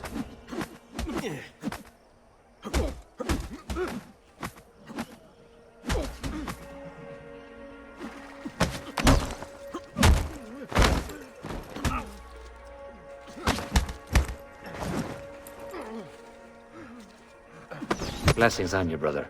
Grazie. I wonder if you can help me. What do you seek? A monk in black robes who lacks one of his 10 fingers. Well, Brother Guido has only 9 toes. You sure it wasn't a toe? Quite sure. And then there's Brother Domenico, but it's his entire left arm he's lacking. Again, quite sure it was a finger. Now wait a moment. I do recall a black-robed monk with 9 fingers. Yes, of course. When we had our last San Vincenzo's feast at the Abbey. Yes, I know the place. I'll try there. Grazie. Go in peace, brother. I always do. It's quite a cool voice actor because I'm quite sure he also voices Liam in Assassin's Creed Rogue, but also the Templar Grandmaster in Unity, which is also Sage at the same time. We have Brother O'Callaghan, born 1452, profession monk. Born beyond the Pale, outside the area of British control in Ireland, which was considered savage, and the expression beyond the Pale, Darby O'Callaghan spent his teen years hunting and raiding British settlements. In his papers he describes the time period as a dark point in my life, but to be honest, I had my fun too. When O'Callaghan's Gaelic father married a Catholic, everything changed. Quote unquote, he forced me to work with fields, no more raiding, no more guilds, it was hell on earth, says one particular entry dated 1462. To escape his father, O'Callaghan decided to become a monk. I was told by my mother that monks did little work and threw large feasts for the seasonal holidays. He joined the Abelara monastery in 1462, becoming a Cistercian. Ultimately, however, O'Callaghan found the order too austere. We worked in the fields from dawn until dusk. Abbot Shaw wouldn't allow us to drink, and worst of all, the only girls were nuns. This was a deeper level of hell than I had ever imagined possible. Convincing a small group of his fellow monks to join the Dominicans, Darby left Ireland in 1463 for Italy, where we can hire farmers to work for us in the fields. Then, when we give our sermons, we will see the beauty of the Lord in the golden light of Italy and the soulful faces of the farmers' wives. Ultimately, O'Callaghan was kicked out of a Dominican order in 1493 due to repeated attempts to convert townspeople while within a drinking house. In Darby's own accounts, he claims that he had great success with the conversions, although the man refused to come to church, so I had to return to the alehouse for repeat visits to preach the word of the Lord to their receptive ears. O'Callaghan moved to Romagna countryside in 1494, starting a monastery dedicated to the Order of St. Patrick in an abandoned church, but he didn't have much success in securing converts. In 1500 he died of what has been described as bad blood, but was most likely syphilis. His body was buried in the small cemetery beside the church. Damn, what a dude. At least he helped Ezio, I guess.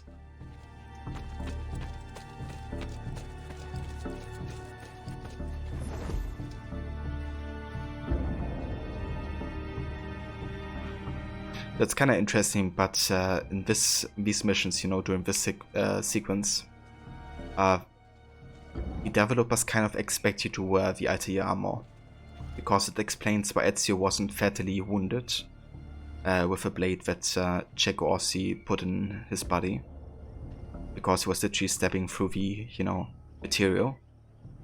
But also, you know, that the Stark outfit kind of blends them more with the monks.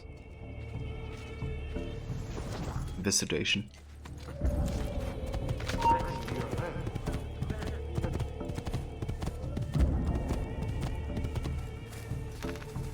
Here!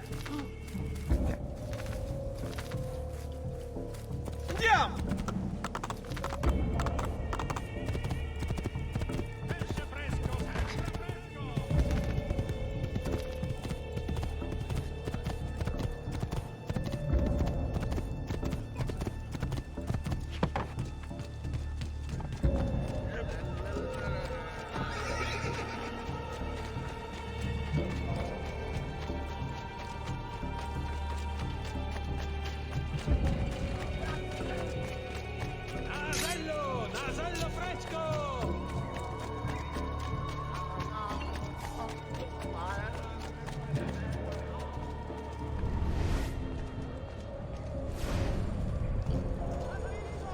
Excuse me, brother. I wonder if you can... Unholy demon! Get away! What's wrong? You're the one who killed Brother Stefano! Brothers, the killer of monks has returned!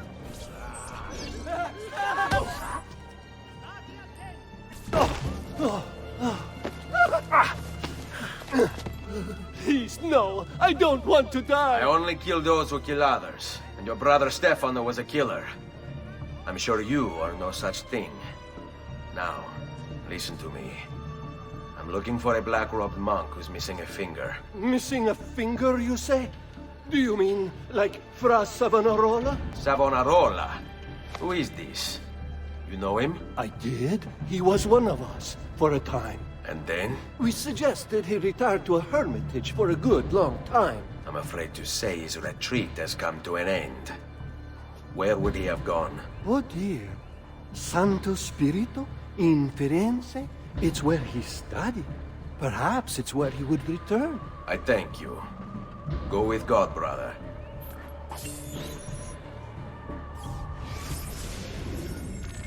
Girolamo Savonarola, a Dominican friar from Ferrara, this man took his job seriously.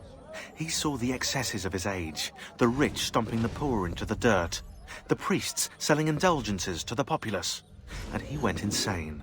Calling himself an instrument of God, Savonarola descended on Firenze. His sermons sent people into frenzies. He demanded an end to all personal property, to all progress, a return to Eden. Knowledge became the enemy, and he could erase it all with the peace of Eden at his command. Books, paintings, musical instruments, he burned everything in the bonfire of the vanities.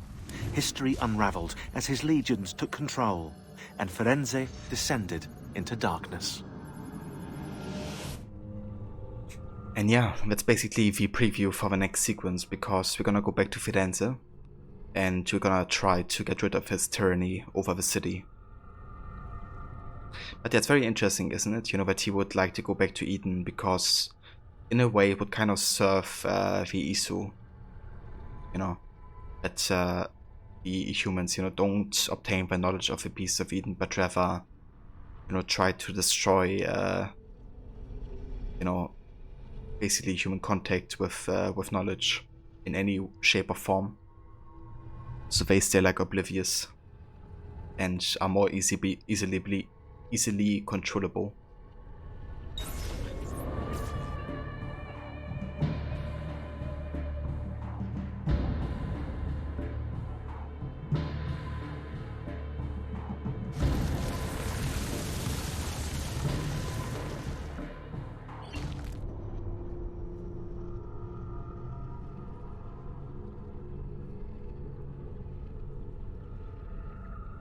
Hey, Desmond.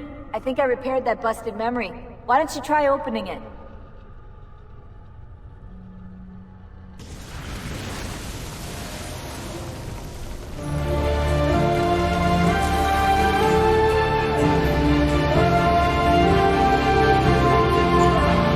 Repubblica Fiorentina, 1497.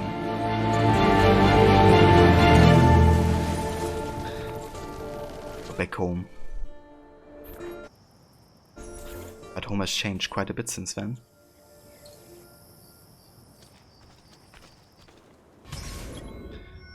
Florentine fiasco. Meet up with Machiavelli in the Oltrarno district of Florence.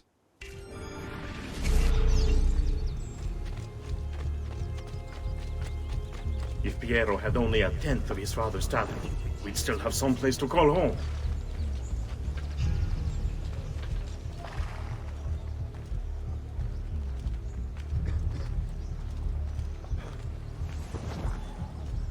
Very much an AC1 throwback right here.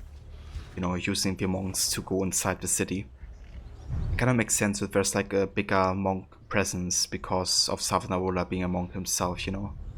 And him kind of like strengthening the influence of the Dominican church. But that's kind of why the Altair armor makes a lot of sense using here, because, you know, visually it kind of blends in well with these kind of ropes. Never should have welcomed that mad monk into the city. Look at all the misery he's wrought. Go!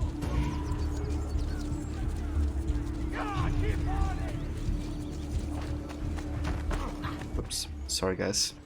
Please, don't be shy. I only aim. Don't understand why they'd be so willing to accept his oppression. Now!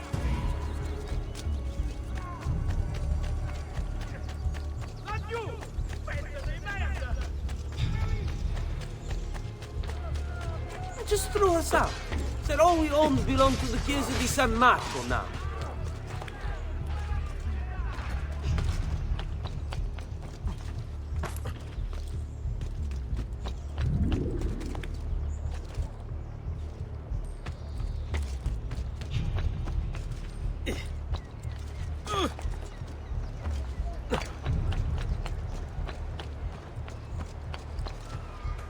Sometimes I wish the assassino would return to Firenze, that we might be free of his tyranny.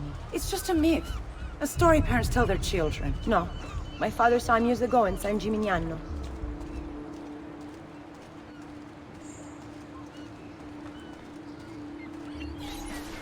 Salve, Ezio. You picked a fine time for a homecoming. Then it's true. Savonarola has taken control of Firenze. Yes.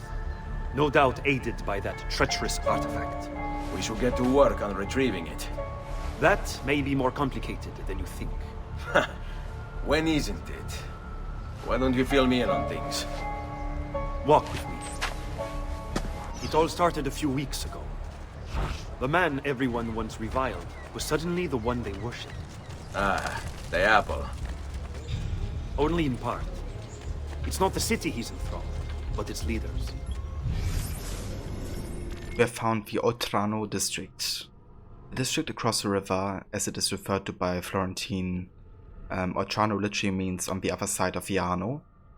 Oltrarno is one of the oldest areas of the city and heavily populated by craftsmen. In addition, the religious community is well represented with the monastery and church of Santa Spirito. Later in Florentine history, the Medici bought the Pitti Palace, connecting it to the Palazzo della Signoria, and the Uffizi with a series of secret passages, one of which crossed the upper level of the Ponte Vecchio. The network was a smart investment in considering all the different people throughout the Renaissance who had attempted to kill them. Men possessed of influence and power. They, in turn, oppress the citizens and ensure his will is done. The people act as if they have no say in the matter. Rare is the man willing to oppose the status quo. And so it falls to us to help them see the truth. Ain't that the truthful?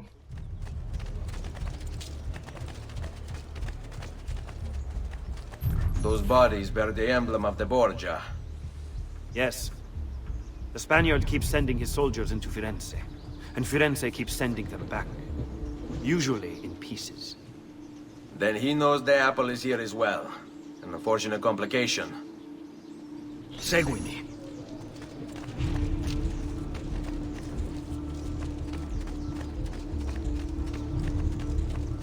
Go! Laggiù! He's there, on him! Merda! Cazzo! I want...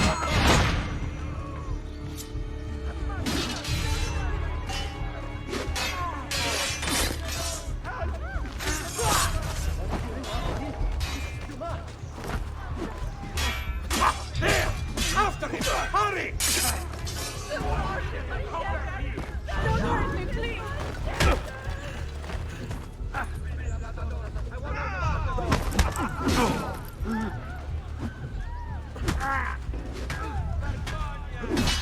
Any last words for your woman? Come on, take me. I'll see her shortly.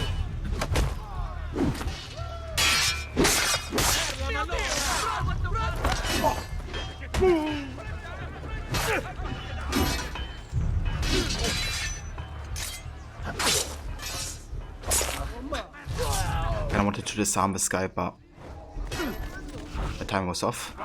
Get him! There! There we go. This way. Don't bend! Don't bend! I don't know what they record here. Oh, I'm in Bali! Oh, Gesù! God, definitely whatever this is. Leave me out of it, please! Astonishment. Now! How would you...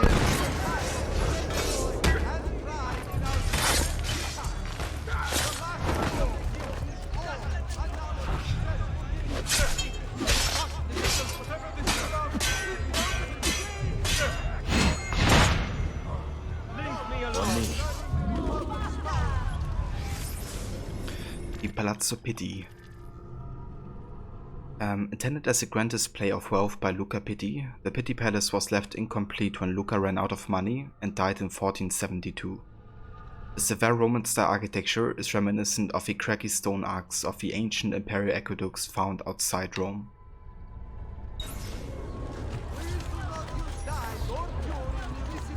Qui. A direct assault would be dangerous. True. But what other option is there? Aside from the city leaders, the people's minds are their own, correct? Si. And they follow Savonarola not by choice, but force and fear? Si. Then I propose we use these to our advantage. If we can silence his lieutenants and stir up discontent, he will be distracted, and I will have a chance to strike. Clever. I'll speak with La Volpe and Paola. They can help to organize the uprising as you free the districts. Then it's settled.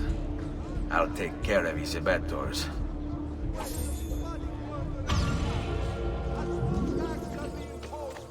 Alright, there we go. So now we have 9 targets you have to take care of. And yeah, those 9 targets of course are, you know, exactly the amount of targets you have to kill in AC1. Which is yet another similarity between this sequence and the previous game.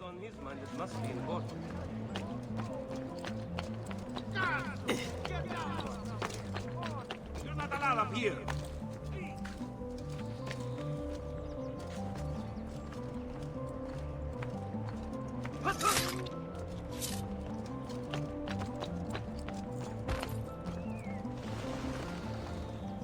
Wonder if this building had a feather actually.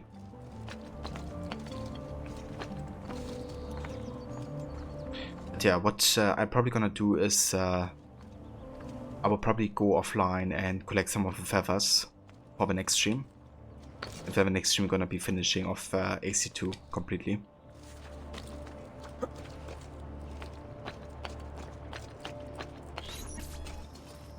Reject the base and material. Seek salvation in the flames. Still live. Assassinate the begout artist.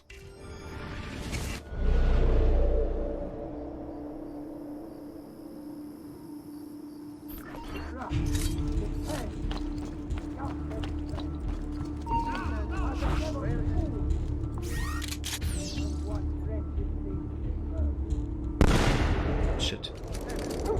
Wasn't quite in range.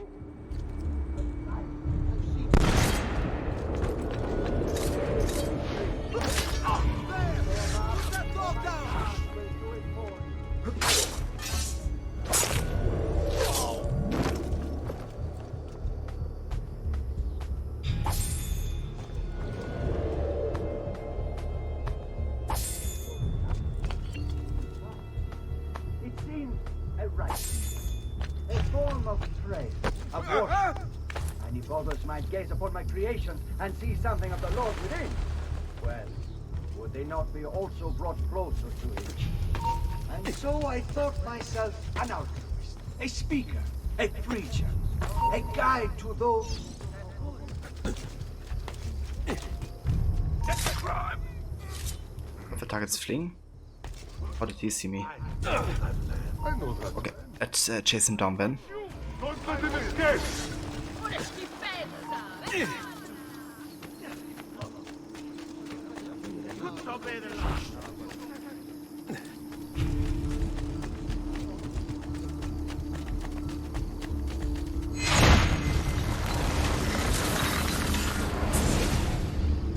What have I done?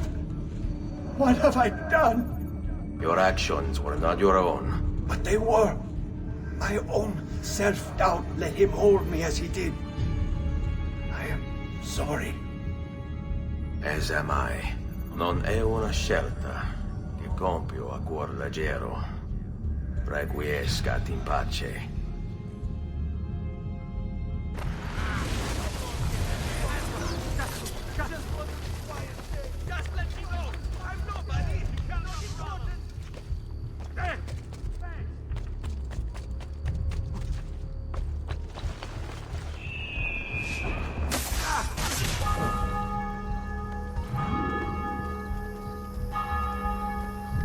Alright, that's the first target done.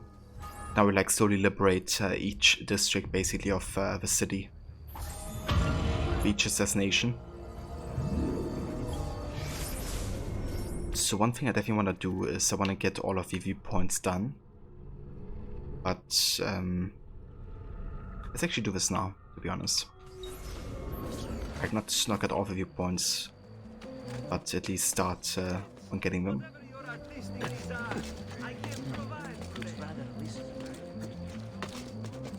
There's also still a couple of feathers that will be locked behind this district, I think.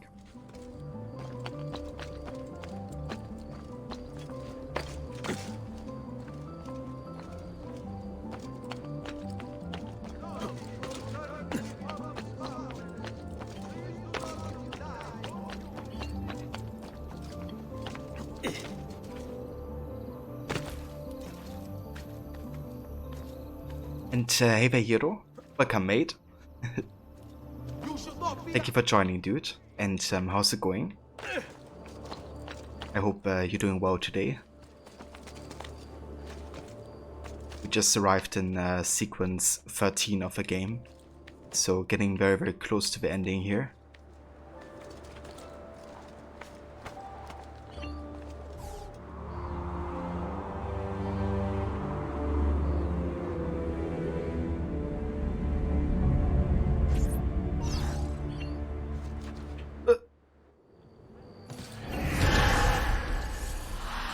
Classic. I jumped 3 meters away from the haystack.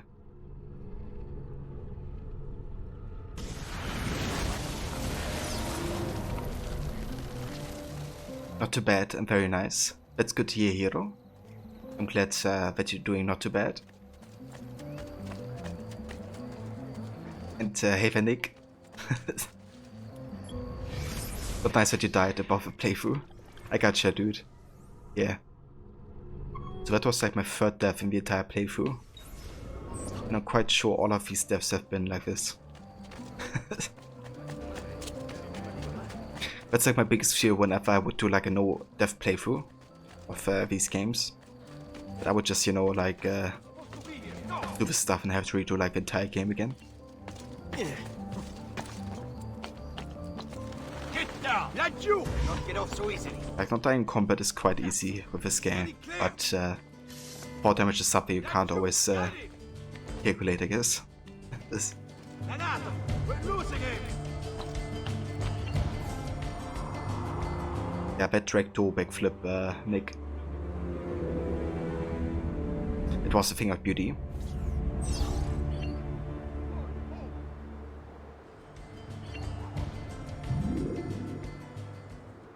So a fun fact, but the city is quite dark and very shadowed once you get to the city after it's been corrupted.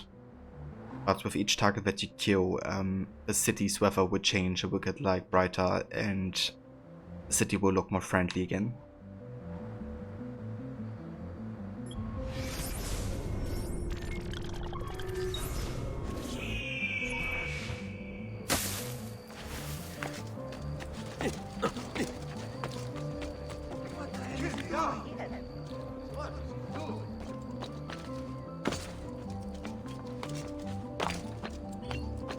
Get down now! Go back down! Alright. Okay, how do I do this again? Did it earlier. Now! Now!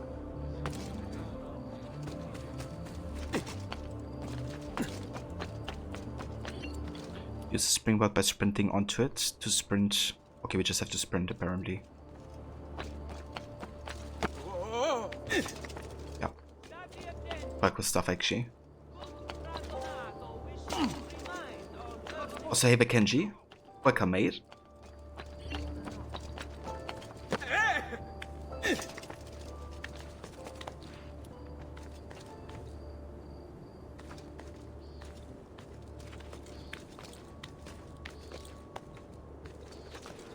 Seems I played Spider-Man for too long. Some risky jumps there.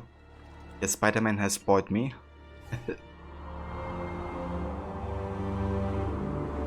But yeah, the traverse in Spider-Man is just so good. You haven't played it yet, did you, Nick? On the PlayStation? Because I feel like you would really enjoy that traverse in the game.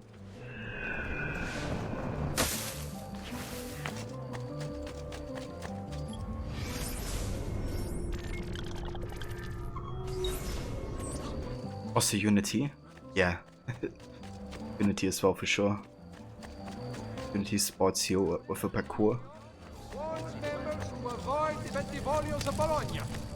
Important defaults suffered by an esteemed member are fled. It's too expensive, you don't really buy games over 20 bucks looking for second-hand though. I got you, dude.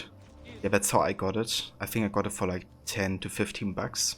Like, second-hand essentially. Physical. But yeah, it goes on sale for definitely a bit more,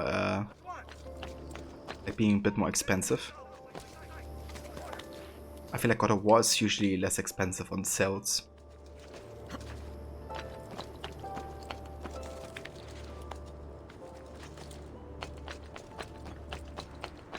And those games have been like released the same year as well.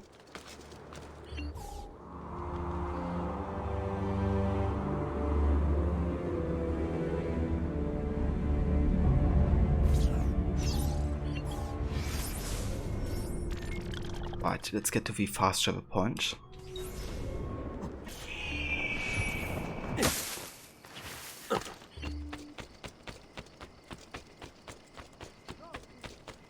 Requiescat in pace.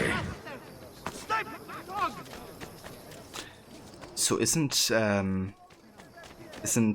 Spider-Man part of a PlayStation hits as well?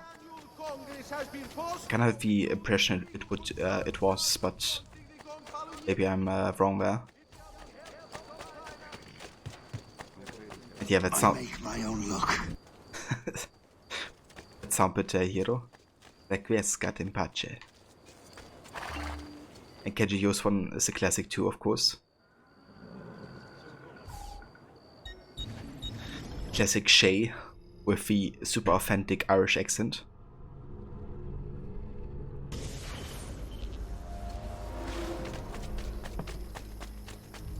Alright, so before we call it a stream for today, there's actually one thing I want to do. And let us collect some money first. Noble prices for noble wares.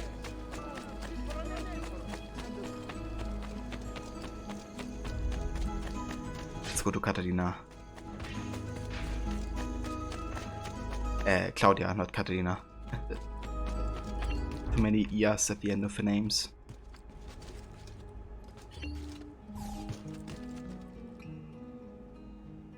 There's no sound from Black Flag? How do you mean, Kenji?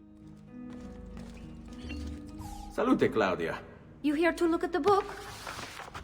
Bene. Now I have a way back up in case I fall. Exactly. A presto, Ezio. A presto.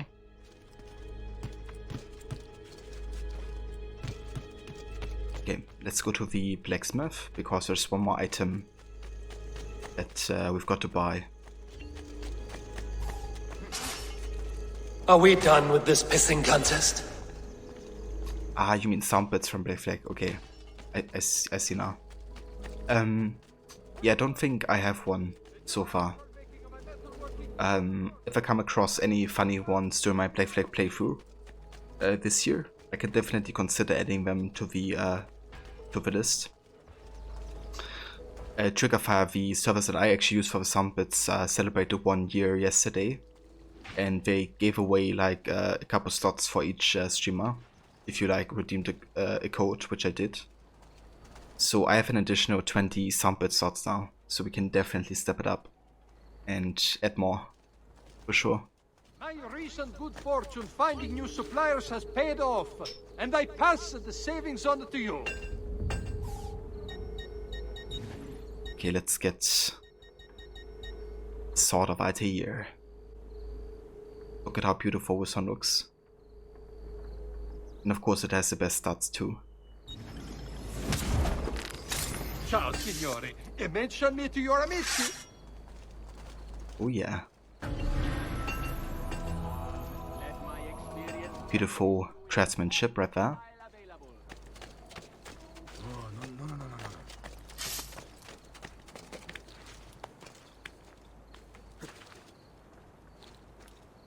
But yeah, that means we have collected all of the armor pieces and also all of the weapons as well.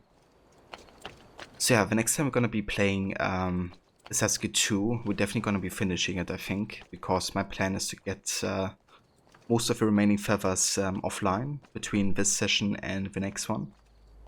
And then we just have to do the sequence and the next, and we can start Brotherhood essentially. And yeah, going forward with the challenge run of a series, we're gonna be doing a different challenge for Brotherhood, of course. The plan is to basically switch it up from game to game. So with Brotherhood, we're gonna be doing a low percent / no upgrade challenge. So not buying anything for Ezio. However, we can definitely upgrade for Brotherhood though. But yeah, just no upgrades for Ezio personally. So no health, no crossbow, no like double hidden blades and all that stuff. Here, do you have a physical Sword of Altair replica? Oh, you do?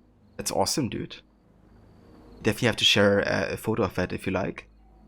I would love to see it.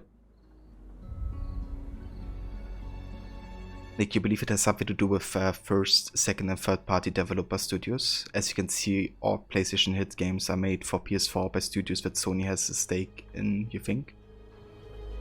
Yeah, but I guess that's why I kind of thought that Spider-Man would be part of the PlayStation hits. Given that, you know, they have been Sony exclusive, I guess.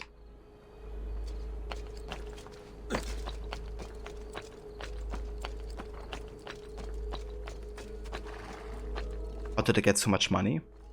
Well, AC2 is very rewarding in that you basically just have to do renovations for Monterey and you have like a supply of like 20k every 20 minutes or something like this. So every hour you get like, you know, 60k essentially. So just like picking up the chests every you know, hour or so will give you like so much money.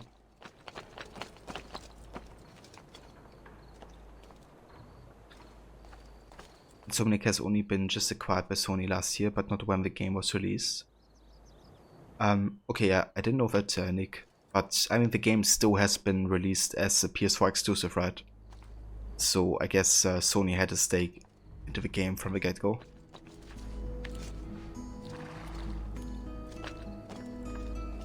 Like, it is a PlayStation exclusive. Mona, how much, so much money? In a word, hoarder. Yes, I'm hoarding all that money. But yeah, guys, this has to do for today, though. So I want to thank you all very, very much for coming by and joining for today's AC2 session. Sorry that I had to start a bit later and that I couldn't do a super long stream today. But yeah, it's definitely gonna be a longer one the next time I'm gonna be playing AC2. I might actually be doing AC2 on the weekend to finish it and to start Brotherhood. But yeah, we still have to decide about that.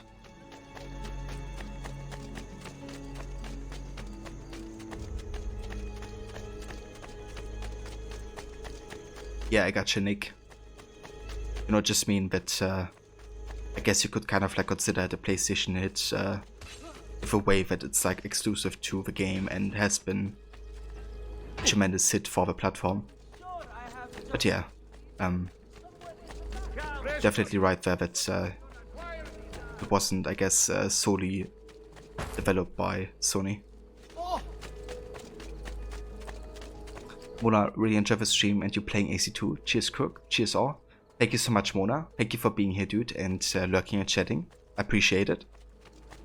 No worries, Hero. Thank you for being here too and for joining. Hey, Kes. No worries, dude. Thank you for being here. I hope you guys all have a great rest of the day. But yeah, for now it's raiding time. So let's have a look who's online.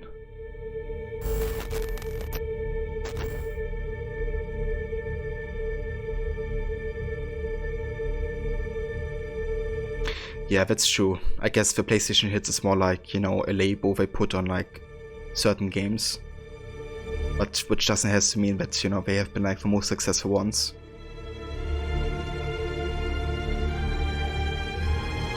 No worries, Grammy. Thank you for being here and for joining. So yeah, guys, I think we're gonna go say hi to Morrow. He's playing some AC Valhalla, doing his first playthrough of the game and really enjoying it so far. I think he just has been to London, so still in the first half of the game, but yeah, definitely getting like settled in and exploring, you know, more of the map and stuff. Cheers, Kes, I appreciate it, dude. So yeah, before I go, I want to give a couple shoutouts here to the community of streamers that we have, but also more of them because I couldn't fit all of them in the command. We have Kes playing Yakuza. We have Mola playing Minecraft. We also have Eric playing Skyrim and Fallout, doing like permadeath challenges. Cheers for the shout out to Jazz, to Jay, Hero. And also shout out to AK Maximus. I swear we have so many streamers in the community that are worth giving a shout out to. So I'm sure you guys have seen some of them in chat already. If you can recognize any of the names, definitely check them out. They're all fantastic guys and streamers.